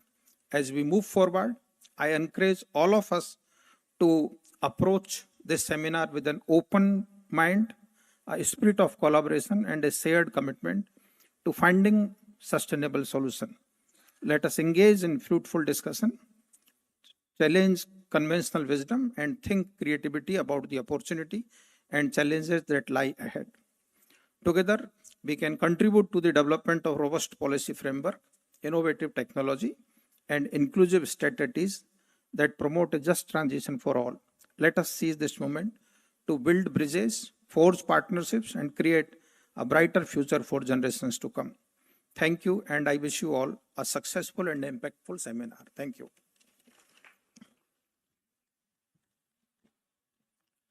Thank you, sir, for your words of wisdom and guiding us how this seminar shall proceed. And I'm sure your words will be the highlights of how coal sector will take this just transition forward. Ladies and gentlemen, Indian coal sector has always been aware of its environmental obligations and responsibility towards society. Our guidelines and frameworks have evolved over decades as we have contributed to the growth of energy security of this country.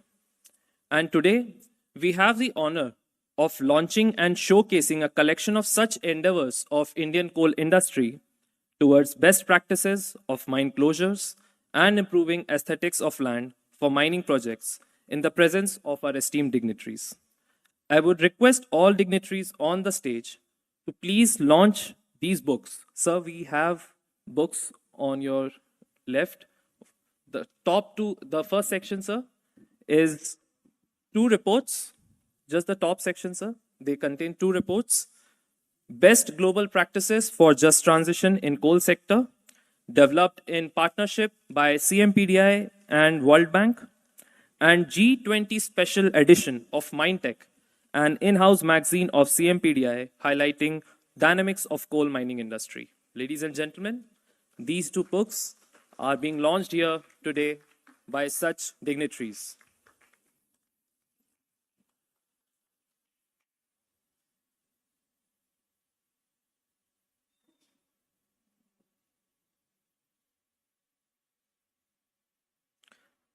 I would request my dignitaries to please launch another set of booklets that show the bioreclamation and plantation efforts on mined out lands and a booklet on eco parks and mine tourism.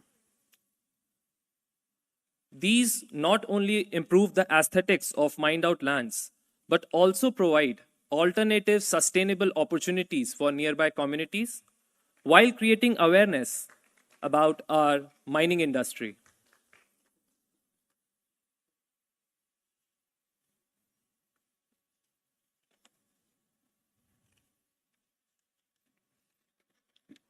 Thank you, sirs and madam.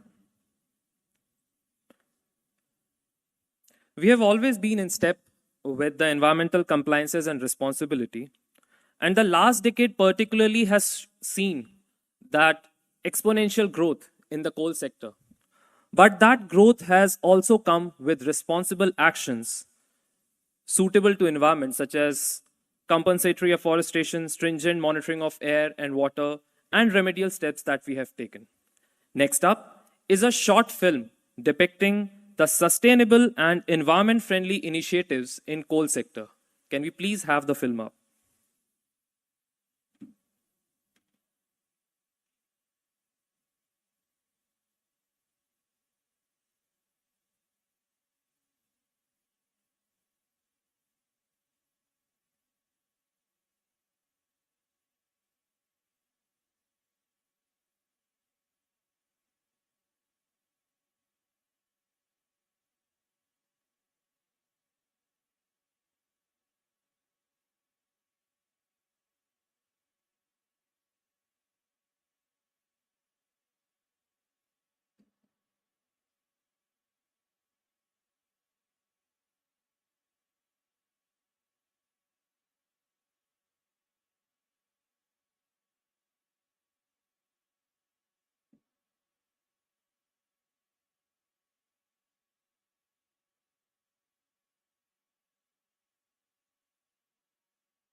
Yeah.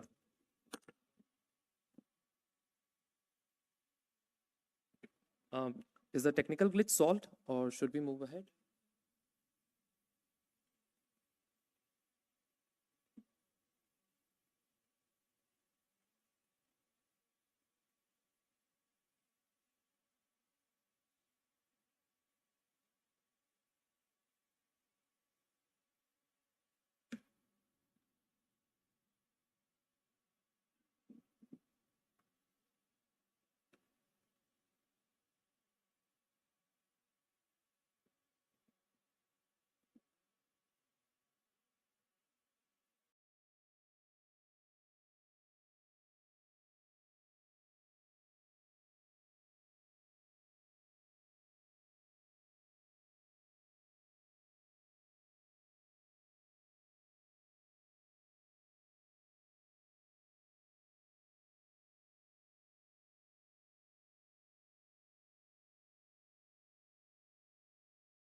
under the leadership of Honorable Prime Minister Shri Narendra Modi, has shown its endeavor in providing the energy security of the country by attaining environmentally and socially sustainable growth.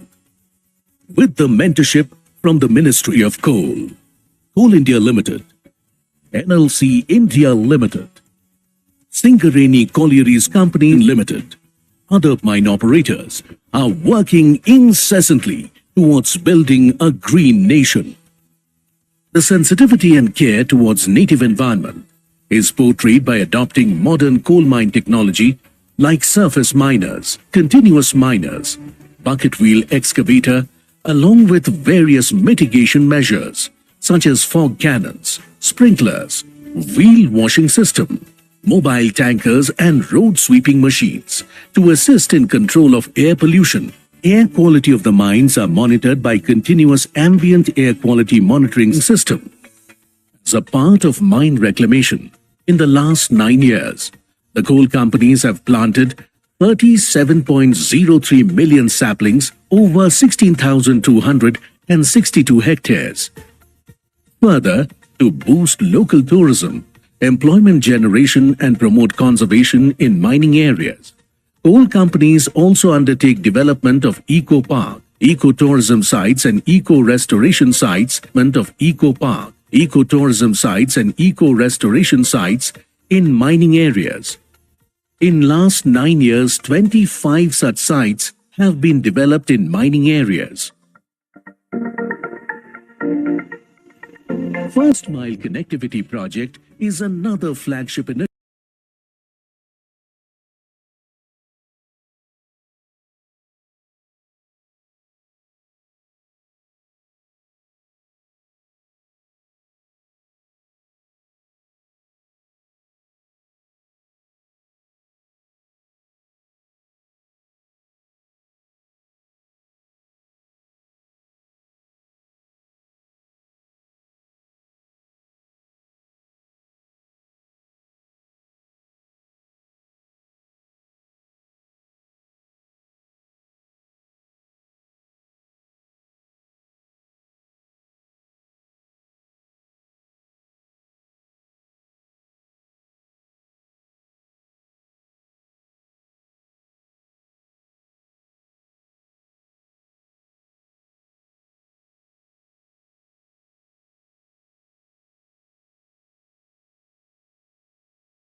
1.7 million people are getting benefited by treated mine water in 981 villages and irrigation potential of around 173,000 acre land created annually.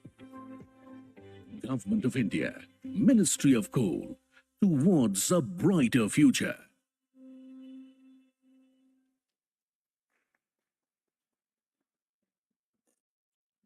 I'm sure all the delegates present here must be appreciating how Indian coal sector, despite having such a big expanse, is continuing further with its social and environmental responsibility. Now, as a token of our gratitude, we would like to present all the dignitaries present on stage with a memento. And for this, I would request Director Technical CMPDI, Shri Shankar Nagachari, to please present a memento to Shri Amritlal Meena and Shri Alok Kumar.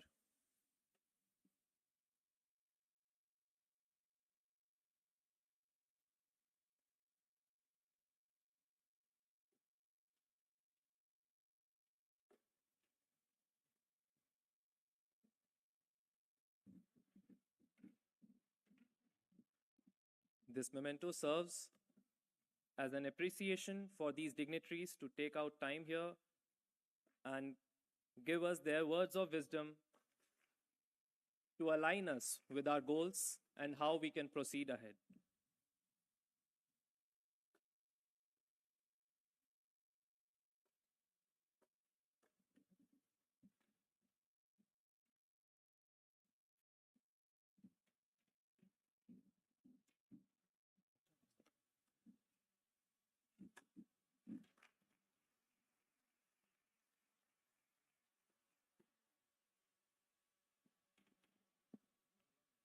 I'd request Nagachari sir to please felicitate Shri Pramod Agrawal.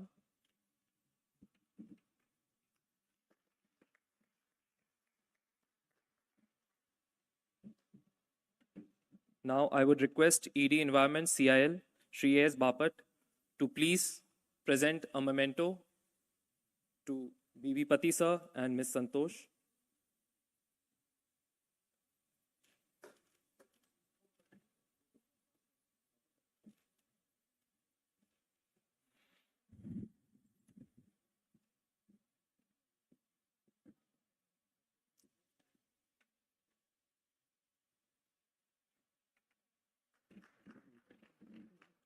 These beautiful G20 logos will act as reminder of this great event being held here at the sidelines of ETWG meetings.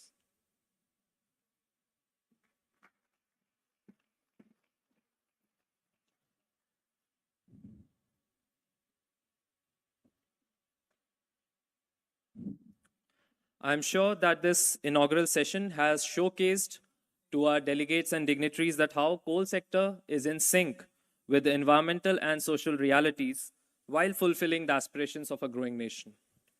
I now request Ms. Santosh, DDG, Coal Controllers Organization, MOC, to please deliver the vote of thanks for this inaugural session. Ma'am.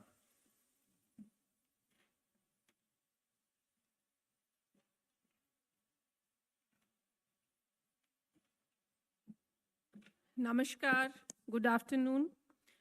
On behalf of Ministry of Coal, it is my great pleasure to extend a warm vote of thanks to all the guests for attending the seminar on Just Transition Roadmap.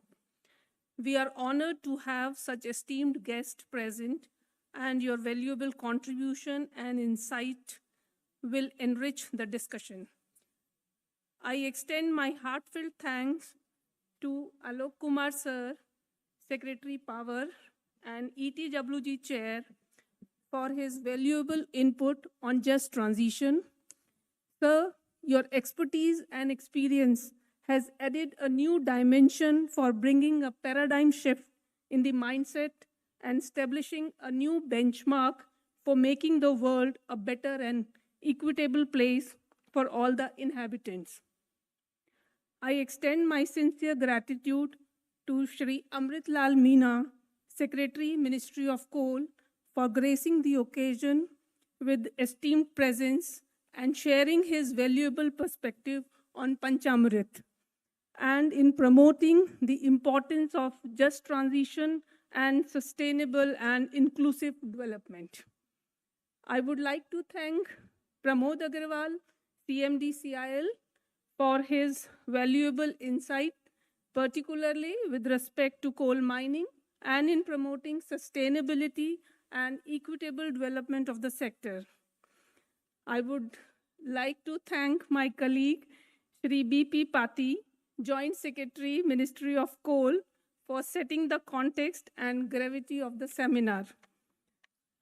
Finally, I extend my sincere thanks to all our esteemed guests for attending and contributing to this seminar. Your valuable perspective and insight will greatly enrich the discussion and will continue to inspire us in our efforts toward environmentally sustainable development of the sector. Thank you. Jai Hind. Thank you, ma'am. Now we will move ahead towards the plenary session. Before leaving the stage, I'd request all my dignitaries to please have a group photo, sir.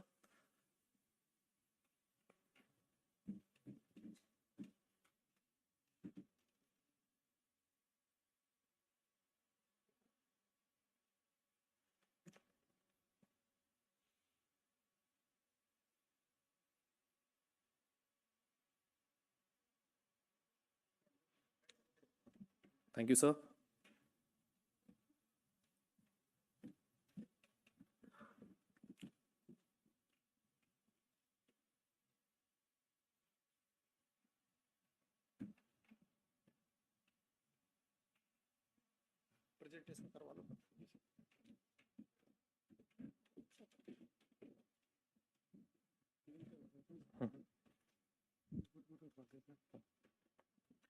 Now we will move ahead for the plenary session.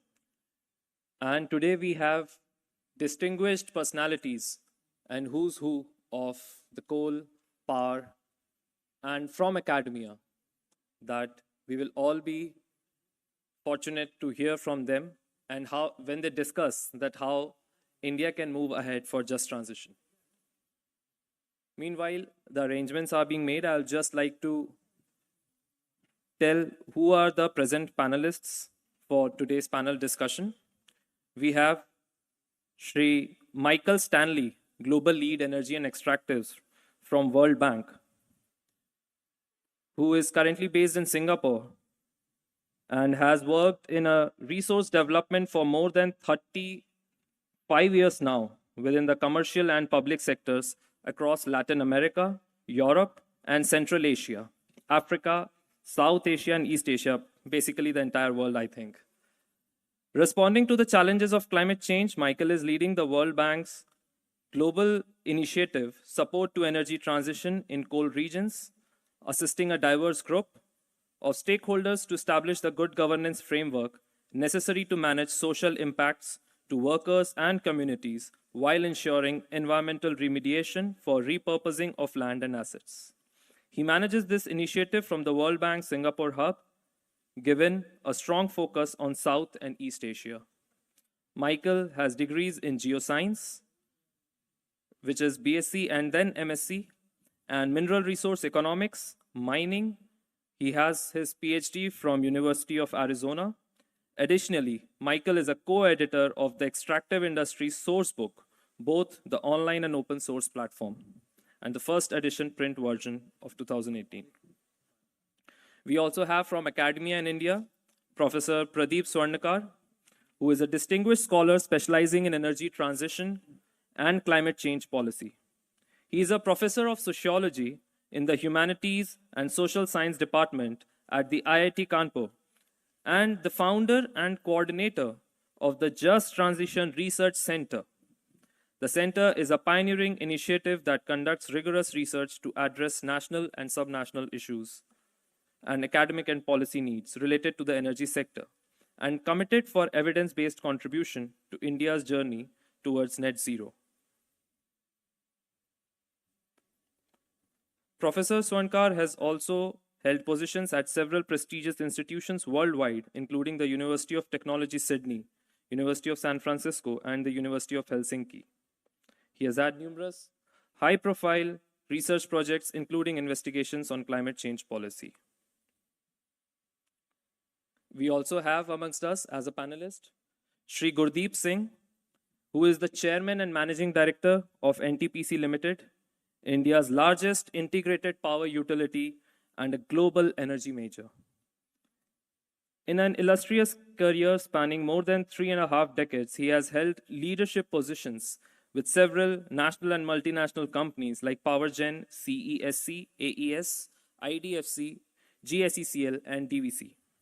Mr. Singh is an alumnus of NIT Kurukshetra and IIM Ahmedabad and has undergone management and leadership training from Harvard and Oxford business schools. An accomplished business leader with expertise in building and managing businesses across the power sector value chain. Mr. Singh is leading right now the NTPC's transformational journey into a sustainable integrated energy company. Mr. Singh is also known to embrace innovation and is having a people-centric, sustainable approach to business. And under his leadership, NTPC has consistently ranked as a best employer internationally and received awards and recognitions for its community-oriented innovative CSR initiatives. So you see, this panel is full of leaders in different segments, and they are well aware of how this just transition can take place in future in India, which is fair and equitable. As we move ahead for the plenary session, there will be a focused discussion between the leaders and the decision makers for a just transition strategy and action. And I would urge all the delegates present here and listening through live media to pay very attentive attention to this discussion, because it will be a very rare chance that such luminaries will be again congregated here in front of you. So let's make the full use of this session. So first of all, I would like to request all our panelists to join us on the stage. And the panelists are Mr. Michael Stanley from World Bank, Dr. Pradeep Swarnakar from IIT Kanpur, Shri Gurdeep Singh, Chairman and Managing Director, NTPC Limited, and Shri Pramod Agrawal, Chairman and Managing Director, Coal India Limited. And we are fortunate that, sensing the critical and tricky nature of this topic, Shri Amritlal Meena has agreed to chair and moderate the session himself. And I request sir to please join us on stage. To set the tone of this panel discussion, we have presentations based on the report of best global practices in just transition. And to initiate this discussion, first I would request Shri Shankar Nagachari, Director Technical CMPDIL, to please deliver the presentation on Indian perspective of just transition and sustainable best practices in coal sector.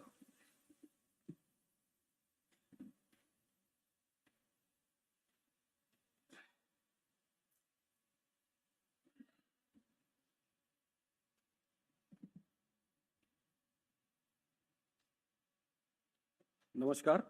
Good afternoon, respected chair and the moderator and the panelists, all dignitaries of the dais and delegates present here. The report on best global practices for just transition in coal sector has been prepared by CMPDIL along with the World Bank under the guidance of Ministry of Coal, Ministry of Power, and Coal India Limited. This slide 2, next please. This report contains both the Indian and global perspective as per the agenda of this event, and some of the best practices in India as well as abroad. The report has been made under the guidance of Ministry of Coal as a part of one of its priority area, that is universal access to clean energy and just and affordable and inclusive energy transition pathways of the ETWG. CMPDIL along with World Bank prepared this report, and I am going to share on behalf of CMPDIL the Indian perspective in this presentation. Next, please.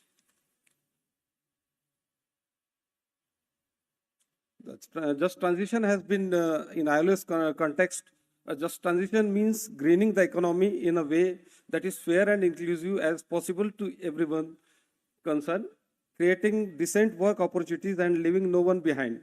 The term has been very correctly and deliberated and detailed in detail by our chairman, sir, during his speech.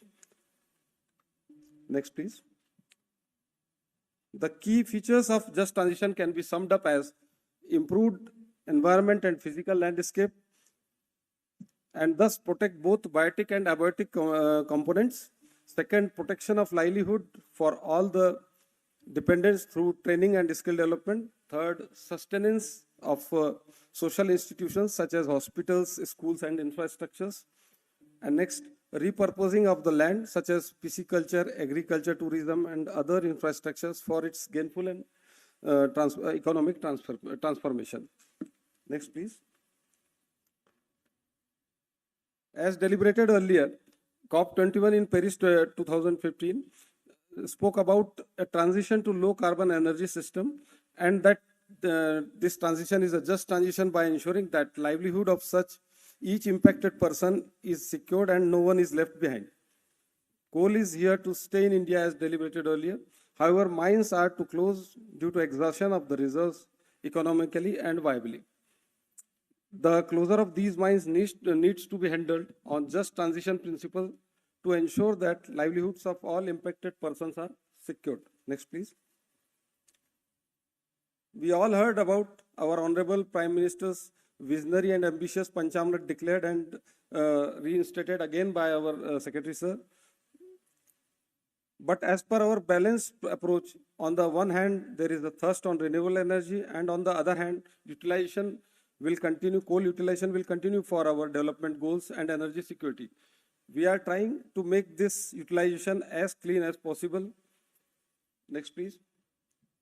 In India, mining is done not only for profits, but they are also deeply entrenched in local ecosystem as it provides support to districts and states through revenue, royalties, that is royalties, DMF and other taxes, then support to schools, hospitals, roads, power, etc. And the next is CSR works, which is being taken by the concerned companies, coal companies. Thus, when closure of mine happens, local community is likely to be affected, impacted deeply. Next, please. Although coal in India will stay relevant for at least 2 decades more, but still Ministry of Coal, Government of India has formulated a visionary plan on just transition. The main strategies of just transition in India focuses on comprehensive mine closure plan, which is evolving and agile, unwavering of commitment and focus to help affected people and communities, and living a sustainable environment. Next. The role of finance in delivering a just transition will be very important and will require evaluation and identification of necessary costs, financial instruments to fulfill these costs, and their subsequent mobilization. Some of the key cost factors have been elaborated here to be taken into consideration, such as mine closure, labor reskilling, economic diversification, social welfare, environmental remediation and repurposing, and governance arrangement. Next, please. Now, coming to how just transition will actually be achieved, it will consisting of the following action: taking care of environmental resources and physical infrastructure by technical and biological restoration, repurposing of land and mine assets, and planning and implementing aspects related to social assets by having in place sustenance plan for existing social infrastructures, short-term and long-term livelihood support for the impacted communities, reskilling and redeployment of existing manpower, and capacity building for the communities, and keeping a dynamic and well thought of funding mechanism and institutional framework in which there will be role of coal companies, central, state and local governments, and all the other stakeholders. In short, it can be said that environmental resources plus social assets plus physical infrastructure supported by financial mechanism and plus of an addition of institutional framework that will lead to just transition. Next, please. In our effort for creating a comprehensive just transition roadmap and strategy, we study some of the practices in our countries which have migrated from coal to other energy sources and how they hindered the transition of the community affected from closing of coal mining.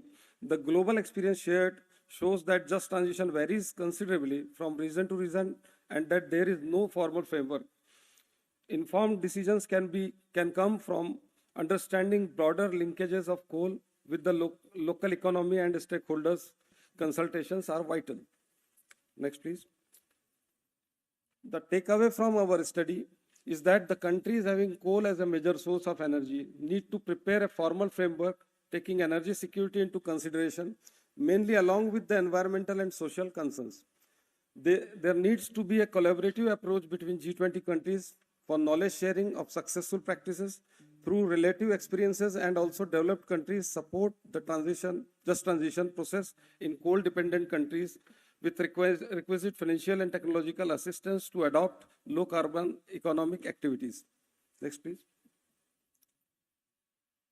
As we are already practiced and studied some of the best practices, I would like to deposit some of the pics which has already been covered in the film, short film shown here. The slides, please. This is the eco-restoration of one of the mines of BCCL, that is Sijua Tetulmari, undertaken by BCCL. Then pisciculture support, water sports developed by abandoned mine, quarry number 6 of Bishrampur open cast mine, SECL, where I have been privileged to work once upon a time. Then next, eco park developed by Gautam Khani, open cast project of Assis Singraini Coal Companies Limited. Next, please. These are the pictures of OB dump reclamation.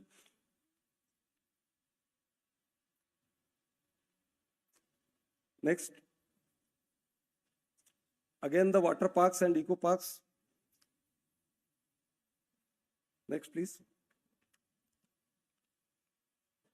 These are the pictures taken from Neyveli Lignite regarding their reclamation plans. And with this, I would, at the end, I would like to quote a Greek proverb and complete my presentation over here. A society grows great when its old men plant trees in whose shade they know they will never sit in. It seems to so apt for today's gathering of leaders of the industry that is a thinking of better future for our upcoming generation is coming forward. Thank you very much. Thank you.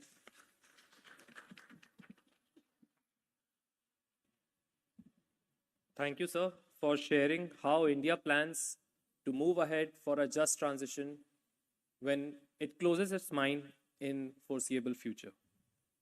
Next, I would like to invite Mr. Michael Stanley to give us a presentation on global scenarios on just transition.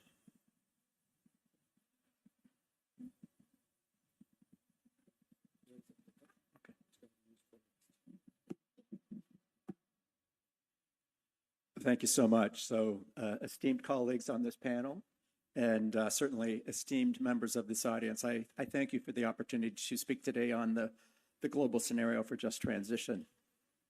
I think that as we begin this conversation, we have to recognize this is a very complex and difficult challenge, and it's going to be intergenerational. And so what I will show you today is a series of initiatives that different governments are taking, but I think we would agree that there's still further for us all to go on the issue of just transition. So as was presented by my colleague at CMPDI, certainly there is an imperative for just transition in the coal sector. If you look at this coal value chain from the mining through processing, transport, and down to the consumption, the impacts tend to fall very heavily in the coal mining itself because labor is concentrated 3 to 5 times greater than where it is in the rest of the value chain. And what is interesting is that we see today a number of countries that have, they're closing coal mines, even though coal production may remain the same or in some places increase. And that's because, as was pointed out, coal is becoming commercially less viable in many countries due to high production costs. There's exhaustion of reserves. And certainly the industry itself is consolidating. They are closing smaller, often loss-making coal mines to consolidate production into larger remaining assets.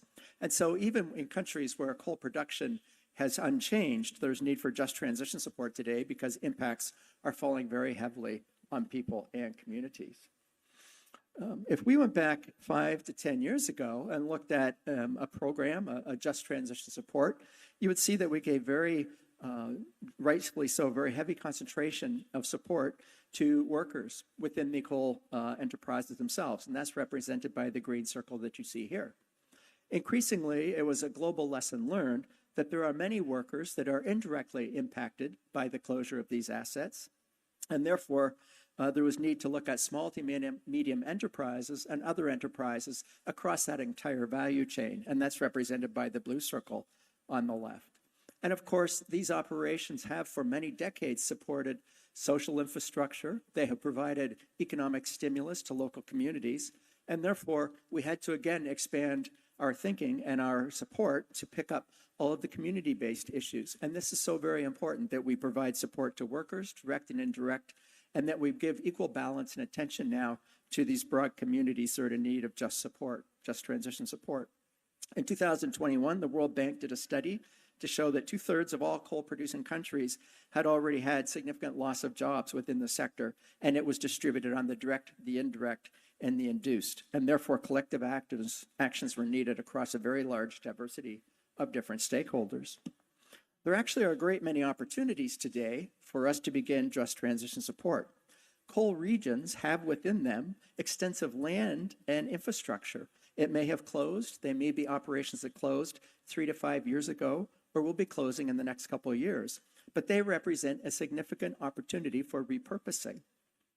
And also, we have come to see that coal enterprises themselves and the small to medium enterprises along the value chain are also seeking to pivot, and they too can be drivers of change within these coal regions. And they have brought strong interest in environmental rehabilitation, restoration of infrastructure, and repurposing. And so this repurposing is a very key message going forward. Certainly, it has been long recognized that a just transition involves a diversity of stakeholders. We have labor, direct and indirect. We have enterprises. We have government at the central union level, state level, district level. And we have a great many other members of civil society that need to be inclusively involved and consulted within this process. And lastly, ESG investors are increasingly taking interest in repurposing opportunities within coal regions, but where the public sector leads financing and where the public sector gives kickstart to the whole process. So a couple key messages on the lower left. One is to focus beyond closure and to think about this repurposing of land and infrastructure assets to create new livelihoods for people and communities before the next closure. They have something to transfer to. And to certainly move beyond the coal asset itself and to think about these socioeconomic linkages across the region. And therefore, there's need to look at the social and cultural dimensions of the transition, to have partnerships with communities and planning with communities, and to focus very strongly on regional economic development going forward. Frameworks are being developed. This is an example of the framework that the World Bank has developed and is being shared with Government of India. And it has several key issues or elements within it. One is the need for a platform to have continuous consultation with this diversity of stakeholders. It's represented by the blue band across the top. And within that platform, you can share knowledge, you can disseminate learnings, and you can have coal regions speak with one another and build confidence that there is indeed a better way. As always, where one is involved in the repurposing of land and assets, there are 3 key elements to be considered. The first is institutional governance and to strengthen institutional governance. That includes the policies and regulations that the industry and the government will need to go from simple closure through to repurposing, and to build a vision across this diversity of stakeholders, as I said, through these platforms, continuous dialogue and inclusive planning and preparation. The second pillar is people and communities. As I said previously, we gave heavy attention to people, social protection, and now we seek to balance that out so that community-driven development sits at the core of this just transition. So plans are prepared locally, they are implemented locally, and we must build capacities with people and communities. That includes reskilling and long-term education for younger workers and future workers within those regions. And third pillar is land and environmental remediation, to make sure that we do not leave behind environmentally degraded areas, but rather bring them back to a brownfield site so that they can be used, they can be repurposed, and through broad holistic planning, large acreages of land having different investment opportunities can be put out to the private sector. In many countries, the coal enterprise is a part of this process because it actually does control much of the land and the associated infrastructure. So institutional governance, people and communities, and land and environmental remediation, repurposing and inbound investments then tell us the appropriate education and reskilling that's required for people and communities. This is definitely a long-term enterprise, a long-term challenge for all governments. As shown on the screen, there are actually few governments that have gone to conclusion on just transition. Most began decades ago and are still within the process today. So this is what we have come to call an intergenerational challenge. We must take actions today that will prepare opportunities for people and communities for our children going forward. It's best to think of this in three phases in terms of repurposing. In the first phase, early public sector investments can come in to improve upon the environmental conditions of the region, working with the coal enterprise itself under the polluter pays principle. And so through demonstration projects and spatial planning, a package of land and infrastructure assets can be put out to the private sector. And so in the second phase, scarce public resources are strategically used to support reskilling, education, and to strengthen institutional capacities and human capacities, while the private sector increasingly takes a role on investing in these land and infrastructure packages that have been made available. And of course, as always, the objective is to diversify the coal region, and therefore a diversity of private sector investments are being sought. And in the third phase, increasingly, we see public-private partnerships to take the just transition to scale. The private sector, together with the enterprises that remain, SMEs, coal enterprises, and others, increasingly are undertaking new investments that diversify the economy, while governments at all levels are focusing on people and communities and the implementation of strategies and transition projects that have been designed. I will just show you very briefly some global examples, some goods and some perhaps that I think have improved through time. The first is a very well-known transition mechanism. It's by the European Union, and it really is widely recognized as, I think, the founding example of this current generation of strong just transition support. It begins on the left with the Just Transition Fund, it's allocating $19.2 billion and seeking to leverage up to $25.4 billion of investments. It is requiring coal regions or territories, there are 41 within the European Union, to prepare local transition projects, and from that they receive public sector financing to support the implementation of them. InvestEU Just Transition Scheme comes in behind with a strong emphasis on education and innovation and stimulating new industries and ensuring that they succeed in these regions as they go in. And the European Investment Bank has a public sector loan facility, again, seeking to mobilize up to $18.5 billion of additional investment. Key to the entire European Union Just Transition mechanism is the platform that I mentioned previously. It brings the regions together for sharing of knowledge, experiences, and for them to build the confidence that indeed there are good practices and there is a better way going forward. This example is from the United States. It perhaps, I think, is illustrative of a history that in the early years did not go so well. The United States produced most of its coal from the Appalachia region, and in the late 1970s, early 1980s, the industry shifted out to the prairies, to what's called the Northern Rocky Mountain area. It left behind 14 states that were coal dependent and 414 counties that were partially or entirely coal dependent. And across the ensuing decades, they had serious social and economic lagging development indicators. And so it was a region that for 2 decades or more suffered tremendous social ills. And in January of 2021, the United States President authorized the Interagency Working Group to come together to assess different government programs and government initiatives to build one cohesive, integrated approach. And I can say that the U.S. Department of Energy has since done that and has brought in 18 different agencies, all of whom are now working together, aligning their programs, targeting these key coal regions, and have come up with a list of very important prioritized projects for communities and individuals, as you see on the screen. This is perhaps the most recent of examples of coordinating mechanisms, and this is from Indonesia. This is the JETP, which is the Just Energy Transition Partnership Coordinating Mechanism.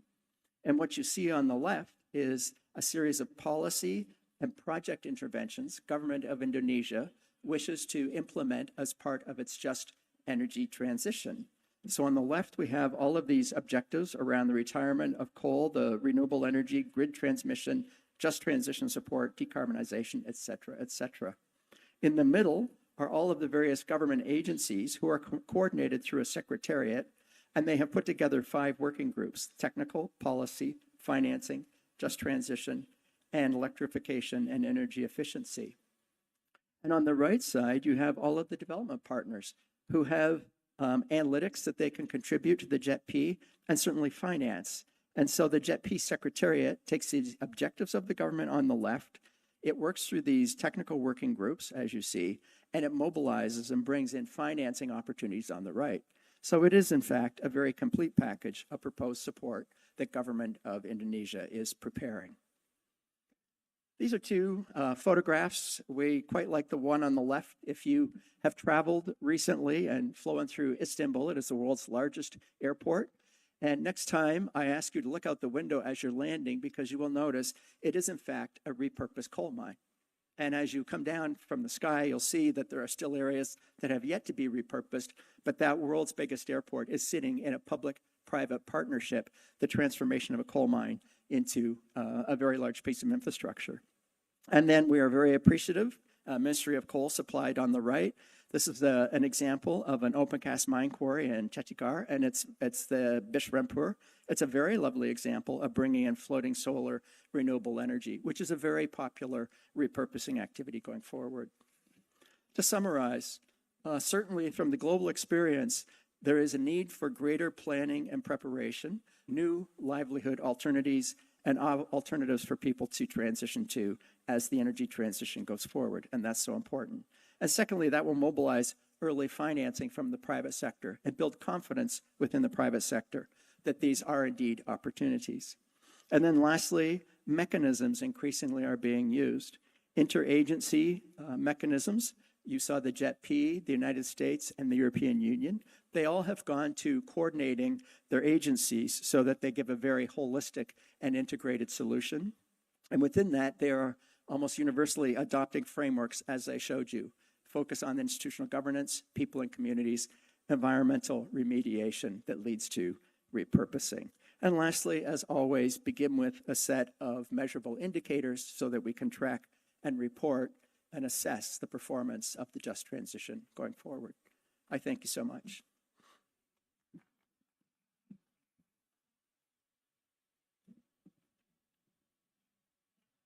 Thank you, sir, for showing us from a global perspective and from global learnings that how just transition is still a melting pot and that we have much to learn from each other for creating a locally suitable policy.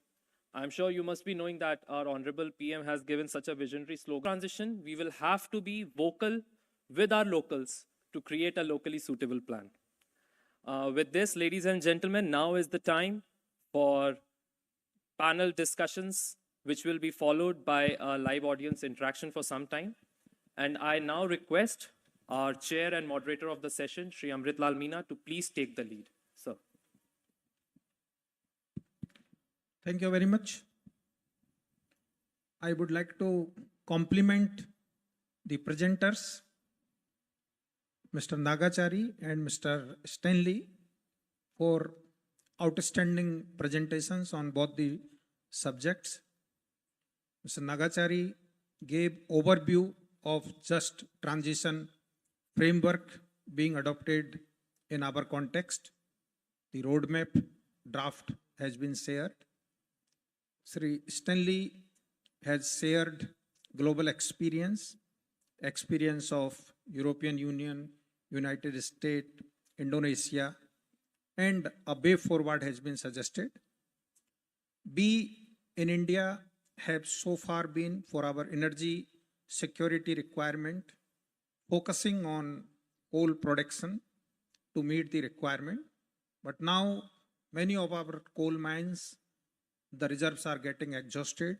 So it's time for us to consider and take forward the just transition in coal sector to the way it has been done in other parts and as per our requirement. Now, carrying forward, I'll now request Sri Pramod Agrawal ji for his views on the subject and also as to how new policy of just transition and usage of decoaled land is being promoted. As you all know, under his leadership, Coal India Limited has achieved new heights, not only in production, but also in the environmental protection and usage of decoaled land for various environment-friendly uses. Exemplary work has been done by Coal India Limited. So over to you, Pramod ji. Thank you, sir. As I was mentioning, that to me, transition is a much larger word, and this energy transition will lead to a world where the carbon emissions will be very less. There was a report from McKinsey which stated that by 2050, India can achieve net zero transition, although the Honorable Prime Minister has kept a target of 2070 for achieving the net zero target. But if an accelerated approach is taken, by 2050 also net zero thing can be achieved. And in that situation, perhaps all the coal mines of the country, all the thermal power stations will get closed. And in that situation, the implications of this on the area of their operations are going to be very extreme. These areas are already very poor and their economy is completely dependent on energy. And if this source of energy dries up or this source of economy dries up, perhaps Eastern India will be a great sufferer. But this transition is going to take place. Whatever we may say, whether we manage the demand side or not, or whether we take the supply side or not, the current situation cannot continue forever. And this carbon emission has to reduce if the world has to survive. Already the target of 1.5 degrees centigrade seems unachievable. And if the earth heats beyond 2 degrees, perhaps survival of the humankind will become impossible. And in that situation, how to manage this transition and what are the steps required are very critical. To me, first thing is that all the developments that are taking place in the energy should be shared with every person of the world. If, like Mr. Stanley was presenting this thing, Europe has identified 80 billion euros for Europe for managing this transition. US has earmarked a lot of money for this transition. But what happens to Congo? And what happens to the different countries of the Africa? Congo was saying that we will use our peat for our own purposes. When they were advised that they should not do because it will lead to large emissions of the carbon, which may affect the life on the earth, their reply was, we are otherwise also dying. So why to care for what is going to happen in future?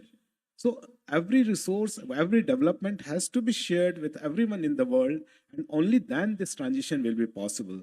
If a few developed countries tries to corner the development or the new technology that comes up, and then try to market it in a way that whole of the world become dependent on them, then perhaps this transition will become difficult, and the survival of the world will be put in question. What's happening today?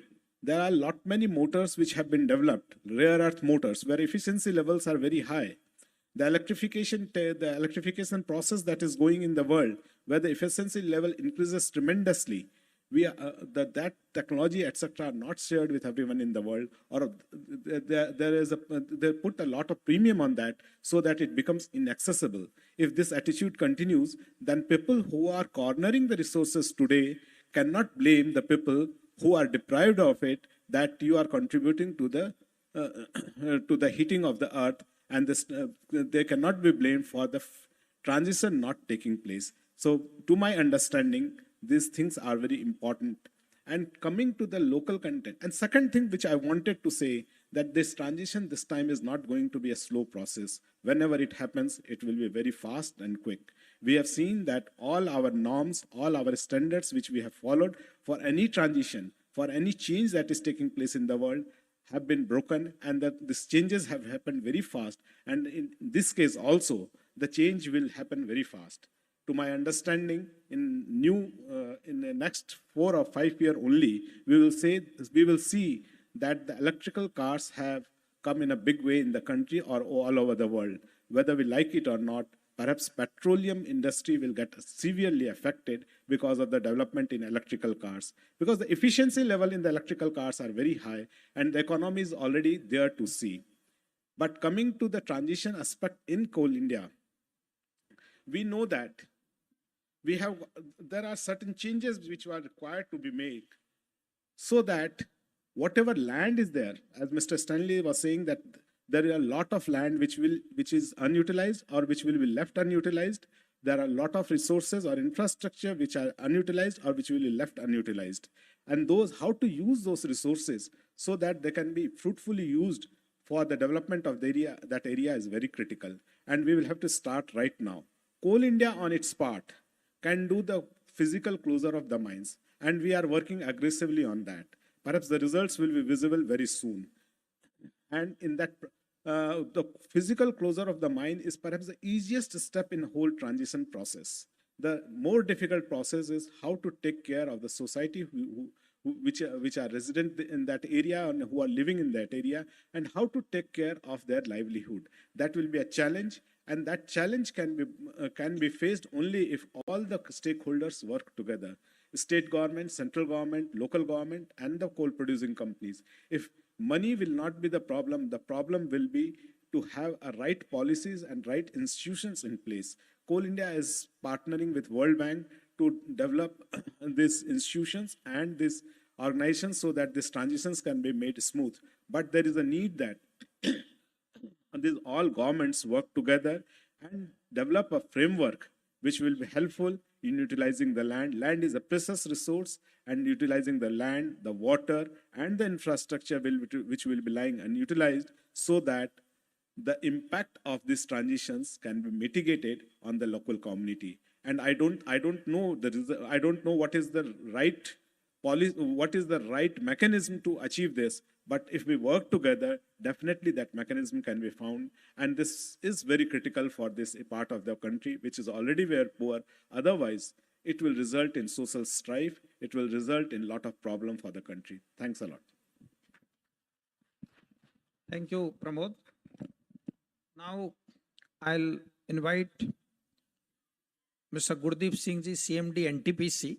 As you all know, NTPC is not only into thermal power generation, but now they are emerging as leaders in renewal and also a mining company now. So I'll request him for his perspective with a specific focus on the specific energy security challenges of our country in the context of transition to cleaner energy sources. Sri Gurdeep Singh. Thank you, sir.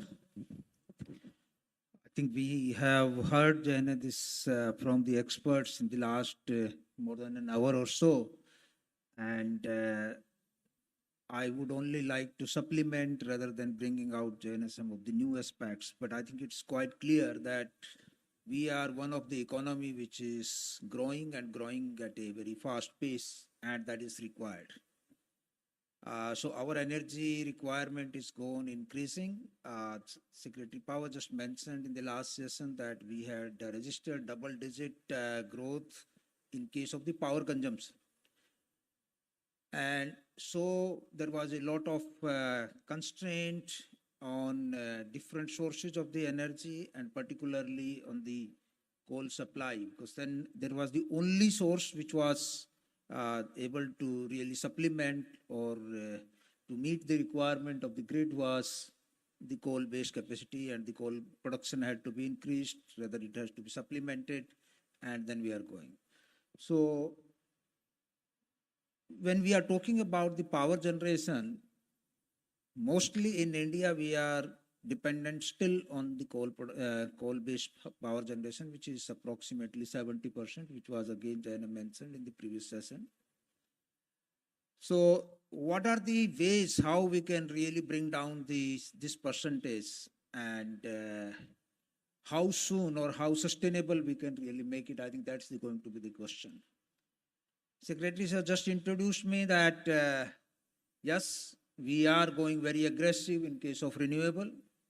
You all will be knowing that we have already established quite sizable around 3.5 gigawatt of renewable that is already in commissioned stage. We have another around 5 gigawatt which is under construction, so every month it's getting commissioned. Then we have almost around another 10 gigawatts, so where the work is in the development phase, which is going on. And we have committed, in the case of the UN Energy Compact, we were the first energy company worldwide to commit that by 2032, we will be going up to 60 gigawatt of renewable energy, and we will be reducing our energy intensity at least by 10%. So in this context, when we are saying that we are doing everything possible in case of the renewable and to bring the efficiency, at the same stage, Secretary Sir just also introduced that we are going in the mining also. So I think the two things, when if you will put together, looks to be contrary, Janet, to each other, to a person who is not aware of the ground realities. But the fact is that our energy requirement is increasing at that fast rate that today we cannot say that I will be downsizing my coal consumption. I wish that we can do it tomorrow, but I think there has to be something, a viable, sustainable model of this. And then we will have to start working on how fast I can really reduce that. This repurposing of mines, today, this is a good discussion which happened, but at the same time, there has been another concept which is being talked about, is repurposing of the old coal-based power station. I think this is a very wonderful thing to have, but first of all, I think we have to meet the requirement of our grid, the consumption requirement for our all citizens. It was also brought out very clearly that our per capita, whether it's power consumption or the total energy consumption, is very low. And it is bound to increase, and it is increasing every year, both in case of the peak requirement as well as the total energy requirement on an average. And we cannot deprive the citizens from the sources of the clean energy source for them. So now, when we are adding more and more renewable, and renewable today is only about, when we are saying renewable means wind and solar. However, there are other aspects which we are working on, that is biomass, and there is a municipal waste. We are working on those things also, so that it will be supplementing the coal consumption, and we can bring down the coal consumption side. So these steps are very, very clear. We have already successfully used up to 10% of the biomass in our power stations.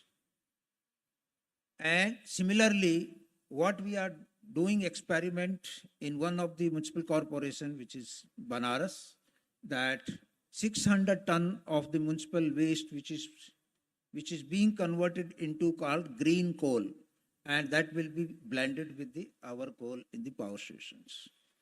So we will go on using all kind of innovations in case of increasing the efficiency, and try to integrate the renewable energy in the grid by reducing the coal consumption in our power stations, which is bringing the coal-based power station to a flexible operation, and we are able to bring down to a great extent, almost 50-55%. And then whenever the renewable is not available, we ramp it up. So those things are some sort of operational regime changes, but at the same time, some technological requirement to upgradation of the power plants, which is necessary. In addition to that, most of you people would have seen that we are going in the nuclear also now. I think the repurposing of the coal-based power station will be one thing which is going to be very clearly is SMRs. Looks like that is going to be the opportunity. Maybe I think even in the coal, when the mine is closed, I think there will be in the kind of the kilometers of area where in the case of SMRs, it's likelihood that the exclusive zone requirement is only limited to 1 kilometer. So I think there will be enough space we can start thinking of. And fortunately, I think in case of our country, most of the mines are having nearby power stations, what we call it pit head power stations. So I think there will be also some kind of synergy. But saying that we can go for the energy transition and we can start closing down the thermal plant or closing down the mines, and closure of the mines happens overnight. Probably this is overstated. The mines, when we are doing the mining activity, how more environment friendly we can be, I think this has been elaborated clearly by the Coal India chairman, and how we are taking care of the nearby environment and the communities which are there. Other point which was brought very clearly, that our power stations are all across the country, whereas the coal is concentrated in some pockets, some areas of the country. So I think when we are talking about the just transition, this becomes very, very important. And unlike like some of the other countries where there is hardly some maybe up to 100,000 people who are dependent on the coal mining, in our country, I think it is millions of the people directly and then the indirect which is available. So we will have to start looking at how we can find some kind of other kind of engagement or the jobs or the livelihood for those people while we are just closing some of the mines or closing some of the power stations. It will be very fast, and it will be substituting some of the coal-based power generation to renewable energy very soon. The energy efficiency, I think that is the first step which was being talked again, and I'm not going to build on that. But now, whether we all know that the success story of these LED, and now we have gone up to the ECBC, which is code for the building construction, how to reduce the energy consumption in that itself, and bringing more and more efficiency into it. The social safety net, I think this is to ensure that no one is left behind.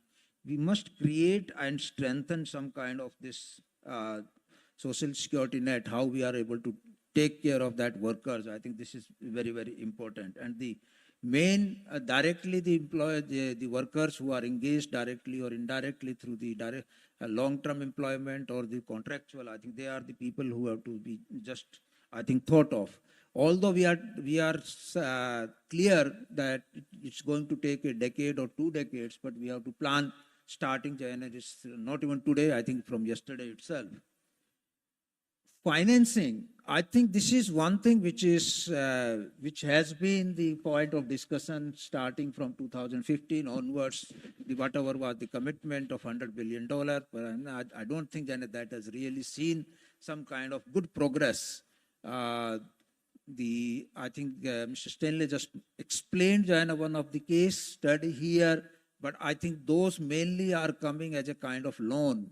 I think this is primarily it's coming in the form of loan rather than anything else. But I think, as pointed out earlier, that it cannot be just tackled by one country or one state. I think it's a global problem, so it has to be dealt with globally, and it should come out in that way. So it's important that the international collaboration is must. The other important thing what is coming out, that the emissions mostly are taken as a carbon dioxide emission, but there are some other related emissions also which are important, which are less discussed, but it's important to discuss on those sides also. But the circular economy, what we have to just come out, it's going to be much more important. And in that case, whether it's going to be the technological aspects or whether it's financial aspects, and then what is the impact on the society, I think all this has to be put together. But before that, I think it comes out that the citizens need to have affordable and reliable power supply, because if they don't have the reliable and affordable power supply, in that case they will start using some of the other fuel, which is going to create more problem in the environment. I think this is one thing which we wanted to learn, and I think any country's progress is dependent on the energy. So while we are discussing everything, we will have to keep all these aspects in mind and then work out a comprehensive policy. Whatever the policymakers, when they sit together, they have to be just taking into account all these things.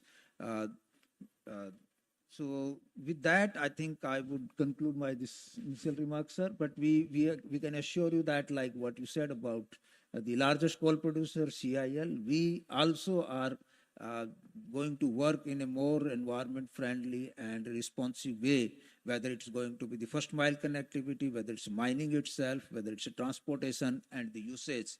I think we are quite mindful of that, and we will go on working on that. Thank you. Thank you, Gurdeep Singh ji. Thank you very much for your perspective. Now, I'll invite Dr. Pradeep Swarnkar ji for his perspective on this subject. Thank you, sir. And it's quite difficult to be the last speaker because mostly the important points has already been discussed, but also I'd like to take this opportunity to thank Secretary Coal and CMD Coal India, CMD NTPC, Mr. Stanley. When I was listening the entire day, the last 2 hours, I was wondering what will be the principles of just transition, whether it will be a evolutionary principle or revolutionary principle, because of many things we have understood is unexplored. But the good thing is that we have started discussing these things so fast, because when we established the Center of Just Transition at IIT Kanpur 2.5 years ago, people have just started some studies, some World Bank studies, some local level studies, some civil society studies were there. And now it's an honor to observe the top dignitaries of the energy and coal who are talking about just transition. So if this is happening, and I think India is progressing much better and faster way in terms of energy transition. Two important things I'd like to mention regarding this, because we generally focus on studies and data and try to give some valid evidences to the policymaker so that they can take appropriate decisions. One point is that when we are talking to the ground level people in around 50 coal districts, the coal sentiment is very integrated in India. Like, people are very much associated with coal and thermal power plants. And also, the most important thing is that how we want to see justice. If we see that these companies given an enormous amount of push to the Indian economic growth, so the revenue, if you look at the revenue of these companies, that's unmatchable with other things. So, and that's why it is doing justice. The next thing is that, as already mentioned in other presentation, the social aspects like the education and the health facilities by these companies and the development of the sectors. So that is also unmatchable. So that is also justice. So justice is not new, and how we are looking at justice at the grassroots level, that was the most important point. And all this is happening for a long period of time. Third point is that when you look at global cases, either Appalachian or Ruhr Valley or South Africa, we completely understand that their nature is different, completely different, and I completely agree with Gurdeep ji that the coal dependence, the number of people, the number is so huge, we cannot compare with any other countries. So the responsibility and the mechanism will also be a little bit different than other countries. The next point I'd like to mention is the what will be the framework for this just transition. Now, the framework should be based on affordability, completely agreed, and accessibility. These are the two justice principles. There are 8 justice principles, and these two most important justice principles, apart from intergenerational mobility and all these things. That we'll talk later. We'd like to say that we need a multi-level perspective. What is multi-level perspective? We talk about integration of various departments, various levels, state, center, companies, stakeholders. All these terminologies are coming. Multi-level perspective talks clearly about how national level and the state level and the district level, these 3 level connections in terms of exchange of knowledge and data. So we need a kind, if we have to talk about people, we have to understand who are these people. We have to identify people, because we have some amount of idea about the formal workers and the contractual workers, but we do not have any kind of enumerations of the induced and the dependent people in a direct way. We can actually understand things in intangible way or in a different way, but we need to understand who are these people. And so the data and a longitudinal data, whatever is happening, we need a continuous data and a kind of a model or a platform, online platform or an integrated platform, just to continue this kind of just transition effort. So this is very important. And the final point I'd like to mention, finance point already discussed, that finance is important and integrated. We do not have finance like Germany and other countries, but we already have certain things, and not throwing numbers like we need this much or that much. Whatever we have, because when we are working with the Jharkhand government task force, so we'll get some idea like whatever we have, we should understand how things are happening and what can be contributed with the existing system. And then step by step, we should follow that.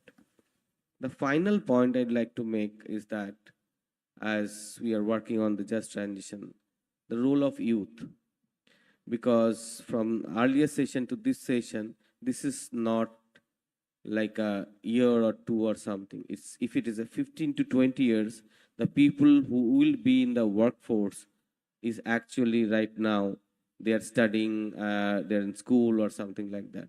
So how we should address the intergenerational mobility and focus on youth, that is another important point I'd like to make. And I think at Just Transition Research Center at IIT Kanpur, we are focusing on this. Thank you very much, and thank you very much for giving us opportunity, sir. Thank you, thank you, thank you. So you have been hearing for very long, and I now open this panel discussion for the interaction of the audience and request audience for their observations, views, and questions, if any. Yeah.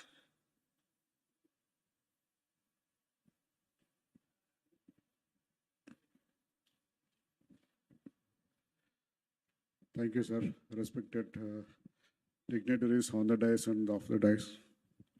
It's a very great opportunity to hear such good points and how we are going to transmit ourselves to a new situation. Especially those who have given their ideas. It is a very nice one. Actually, I have some little bit doubts that I would like to ask. As Mr. Stanley said, he after reclamation, he has shown some photographs of some Turkey airport is made, and somewhere the water bodies are there, some Yeah, this is after closure. In fact, in NLC, I am from NLC India Limited. See, we are doing side by side. One side we are mining, and the other side we are doing this reclamation. Not only that, we have developed ecotourism. We joined hands along with the Pondicherry government, and we are developing ecotourism. We are developing a zoo, almost 200 to 250 deers are there, and other animals are there. So we are making afforestation. So this is being done in India also, like every places. Second one is actually mines closure is a part that is possible, that is easy, it can be done. The main point what we have to address is how we are going to substitute the power requirement. That is the main point to be addressed. Mine closure, it is easy.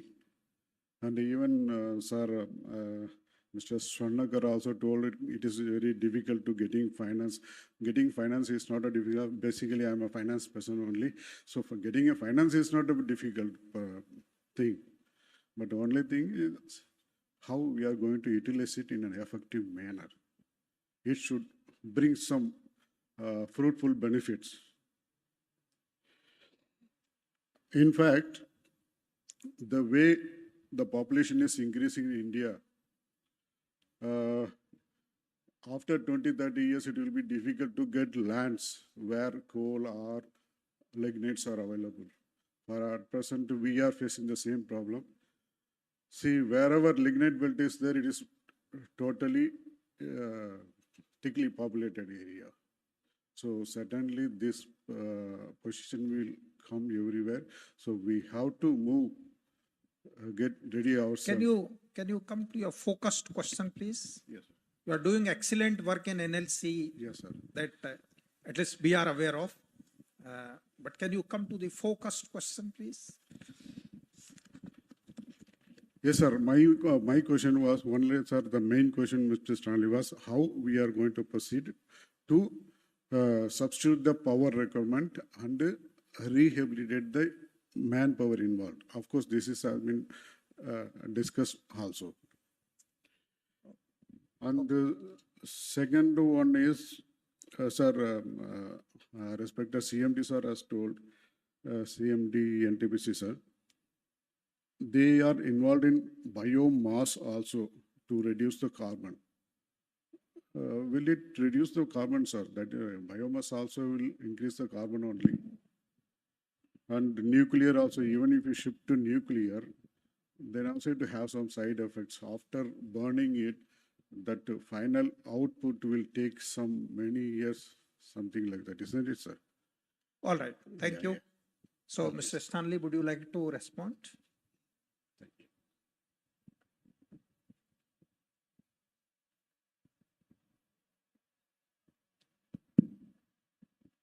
Great, thank you. Thank you for your comments. With respect to how to replace power, it's interesting that in all of these countries, almost universally, one of the first projects that local communities and the districts and the regions identify is to use some of that land for renewable energy and then energy storage. And so photovoltaics take a very large footprint. And so if you have these lands and they're degraded and they can't be used for other purposes, increasingly you see that large photovoltaic arrays are going in there. And then secondly, a lot of underground coal mines increasingly are being viewed as batteries, pump storage batteries. And so you've got elevation differences and you've got water, and you can use renewable energy to put the water up to surface. And then when the sun is down and the wind is not blowing, you can put it down through the shaft across a turbine, and you basically have been storing energy. So I think there's a lot of innovation coming in the world in terms of replacing the coal energy with other energy. I sat through the hydrogen session this morning. I think there's a lot of merit in thinking long about how and when to pivot into energy, because I think energy is a very dense form and it could indeed be a very viable alternative. You mentioned one other thing, which I just want to mention, that is that, I heard you say 20 years from now, it will be difficult to get land. We were involved in a closure project in Greece, and we discovered that the Lignite Mining Corporation of Greece actually had the largest contiguous parcel of land for redevelopment in all of Europe. And they didn't know that. They had 1,000 hectares of land for redevelopment. It was the largest in Europe. And so I think that this land issue, again and again, I think you'll find that everyone comes back to this, is that how much land is actually tied up inside enterprises that could be, through the coal enterprise itself, could be repurposed and brought to different uses going forward. I will stop there. Thank you. Would you like to comment on that biomass and nuclear? Okay, I think the first one about the biomass. So biomass is not a fossil fuel. So whatever, I think it has already consumed and carbon dioxide and the photosynthesis which has happened. So that's the reason I think there is no incremental additional genetic carbon dioxide which is emitted. So that's the reason it's called renewable energy. So that's a simple of that. In case of the nuclear, I think there are many technologies which are being worked upon, but otherwise also there are many other countries who are have exploited the nuclear power, and they are having the kind of the cleaner energy source, which is without carbon dioxide or without emissions of that. The nuclear waste disposal, I think this is a question which is being handled, and it's not that we will be having then some more kind of more innovative ways than the world knows today. We will have to depend on whatever the technology is going to be there and how we can release. But one thing which has to be kept in mind, and I would invite you to attend some of the session tomorrow, because we are going to have tomorrow, there is another in this year, that per acre or per square kilometer of the land, the nuclear is the only source which can generate maximum power. So this is very, very important. The renewables require huge, and there has been some opposition and in some areas already. So there will be new innovations and new problems. I'm sure that, let me repeat here, that some people will be knowing that when the first oil well was dig or was operational, the whales celebrated. Means that whales were very happy that now there is some other source of oil which will be utilized for the lighting purpose in the bigger places. But we were not knowing that after some time we will be talking about that oil is also carbon intensive and we need to phase out. Okay. Tomorrow, if the technologies really become mature for the carbon capture and utilization, what we are also experimenting something on that, so then it becomes a part of the circular economy. So jokingly, I keep telling everybody that don't get surprised that after about a decade or so, NTPC will become National Transport Power and Chemicals. Because we can utilize our carbon dioxide, have the green hydrogen, and we can have the hydrocarbons with that. So only sources that coal has to be mined, it has to be then, it's the most beneficial way. So let's not, maybe then today it looks to be then a kind of only in dreams, but tomorrow it may be technology has no limitations on that. Thank you. Any other observations? Yes, please.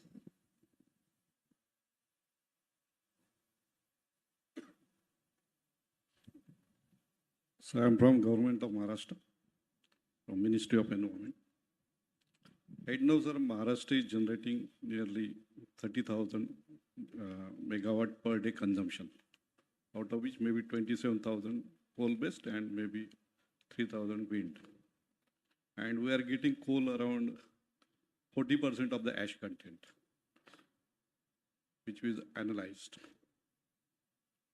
And sir, as the Ministry of Environment and Forest has declared in its notification, there should be a mine safe closure plan for the progressive and final closure of the plants. for the filling of the ash. My request to the power company and the Coal India, what is your transition plan for the closure of the mines, which will be declared on a yearly basis, so that the state of Maharashtra, as we generate nearly 30,000 megawatt daily consumption in the peak summer, generating crores of tons of ash in a per day, whether there is a phase-wise program for the mine closure to fill this ash, fly ash and bottom ash into the voids of the mine. My question to both the NTPC as well as the Coal India. First, you can. Whom do you want to go first? As producer. Okay. Oh no, we are not the as producer. We get something which we really separate. No, you are not. No, so no. Yes, by the way, I'll take up that. I know you are not a ash producer, but you got two plants in Maharashtra. One Yeah, is at Nagpur and one is at no. Solapur. Yeah, we have the two plants. One in Solapur and one other is near Nagpur, Moda. Ash disposal has been always a difficult proposition, but the good thing what we are just as a progressive nation, we always try to take steps which improves the environment. And as of now, the new plants, if you are just going, or the new, even the existing plant, if you want to have the land for the ash disposal, Environment Ministry is not allowing that. Okay. So the power producers are forced, or any this which consumes coal and there is a ash production, that is being forced to utilize. You find ways how it can be utilized. The cement manufacturers, they pick up a large amount, like I think we have almost around 30 to 35% of the fly ash goes to the cement manufacturing, and they have reduced their carbon emission kind of from their plants in that. The next one is which is the major source is the low-lying filling area or the construction of highways or the roads, etc., which is being utilized in a big way at present. And the third one is going to be, I think it was being mentioned, but the best way is that mine stowing. If there is no other usage is found possible, then it has to go back to the mine. So this is where I think there is a maximum, but I think Environment Ministry is taking very stringent steps that we cannot go on and just having the ash ponds and go on piling up. No new ash ponds they're allowing beyond some very, very small piece of land which can exhaust at any time. This is emergency kind of ash ponds in that. So this is the only thing which I'd like to share. If you want to have more detail, I'll off the channel. I think after this you can feel free. Would you like to add, Pramod? Yeah, ash is definitely a big problem, especially in the area where the power plants are concentrated. Where the power plants are distributed, ash is not a problem because most of that ash is being utilized now by cement factories or other construction activities, like he mentioned about the road construction. Another area in all the building, the government has issued a notification that within 300 kilometers of any power plant, red bricks cannot be used. And so much of construction activities are going on, and now they have developed new technology or whatever technology that bricks can be constructed from this fly ash, etc. Coming to bottom ash, we will be very willing to use bottom ash for stowing purposes. Fly ash cannot be so effectively used for stowing purposes, but bottom ash can be used, and if there is a bottom ash and you can deliver it to us, we will definitely use for stowing purposes wherever the underground mines are available. For open cast mines, if the mines are closed, the DGMS does not allow us to use the fly ash till the time mine is closed completely. For the this operating mines, fly ash deposition is not allowed. So once the mines are closed, we are very willing to give those mines to any powerhouse, and this has been given in many areas. The old mines have been given to powerhouses where they are dumping the ash. So that is not a problem, and actually it is an environmentally friendly thing because ash has to be dumped somewhere and the mines has to be closed because the coal has been taken out. The whole overburden which is available cannot fill this void that has been created. If the fly ash is deposited there and we create a layer of the soil there, then a good thing can be done, and we are open to that. And wherever these mines have been closed, we will be very willing to give those mines for dumping the ash. Sir, can I? Yeah, please. Mr. Stanley, can I request you if you have some international experience where the ongoing mine, I think the lignite man just said that there is a kind of parallel activity which They is going are dumping the maybe overburden. maybe if there is an international experience which is really proven one, that during the active life of the mine, there can be a mine backfilling through the fly ash which is coming from the power station. There are many, thank you for that, because there are a lot of good examples of that. I'm reminded of Poland, where in Poland they were closing mines, but then opening mines beside it. And the company actually took some of its workers that had skills and created a mine closure company. And then they dealt with the fly ash problem and other things. So they basically took the skills, the equipment, and the resources of the enterprise to address the problem themselves. And then they were able to commercialize those properties. That becomes a valuable commercial asset after you have done that. And so they were able to monetize what was otherwise a liability going forward. I'll be very happy, Jan, if you can spend some time, Jan, if there is some good experience. Thank you. So I thank all the audience. Since we are running short of time, so if there are further questions, you can have them over tea. I also thank all the panelists for their outstanding deliberations. And as have been mentioned, this just transition in coal sector is very, very complex subject matter. While on one hand, we are talking shifting from fossil to renewable, but on the other hand, our energy security requirement is forcing us to produce more coal. Currently, we are producing about 1 billion ton, but by 2030, we are required to produce about 1.5, and maybe by 2040, even more than that. On the land availability front, as the pressure of population is increasing, it is getting day by day difficult for the coal companies to acquire land. In fact, in Nibeli lignite, because of non-availability of land, 2 of the lignite-based power plant are shut for some time.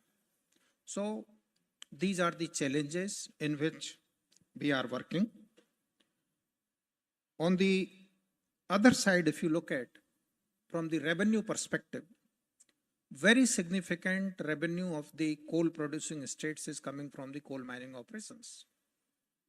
400 rupees per ton GST contribution by way of GST compensation is coming through coal mining operation. You must have also seen the railways freight movement this year record high.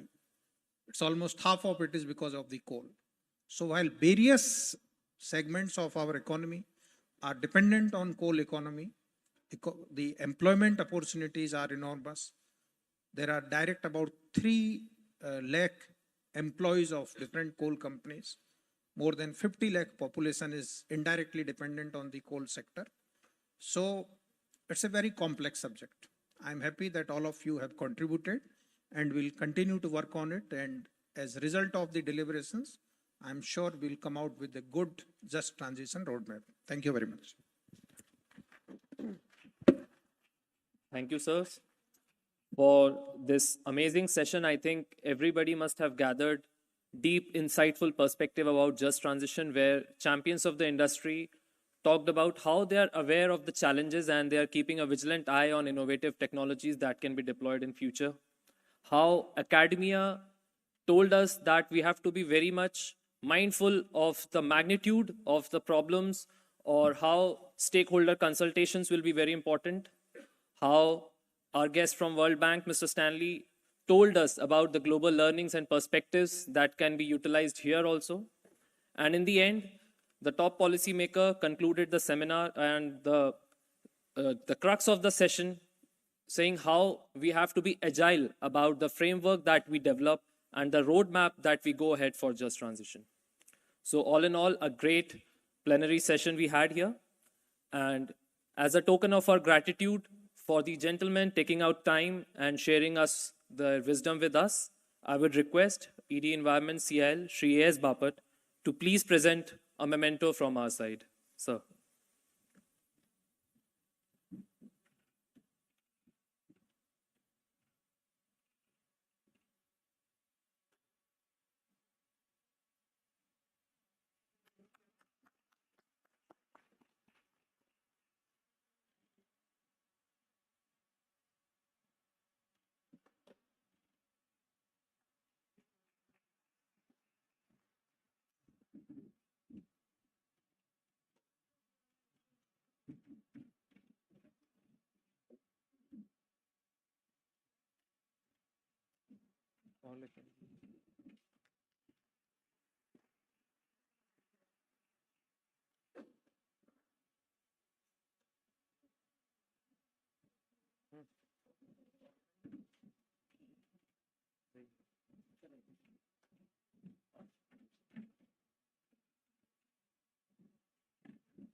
I would also request Sri Shankar Nagachari to please come up on stage and receive his memento, as he was also one of the presenters. Request Bapat sir to please felicitate Mr. Nagachari with the memento.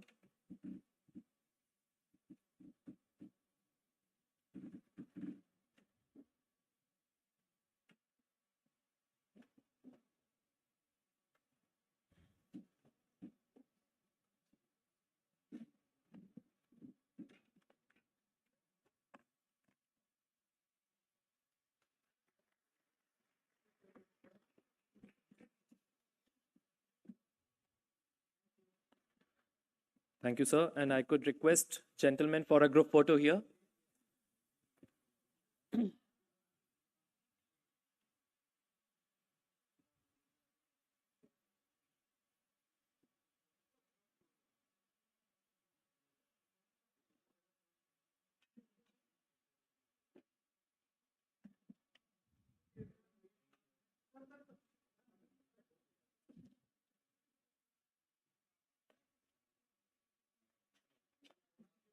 Thank you, sir.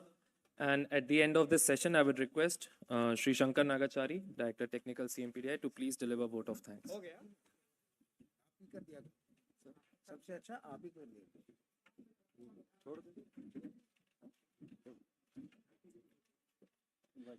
Thank you, ladies and gentlemen, for making this event a huge success. And I'm sure we have learned a lot today.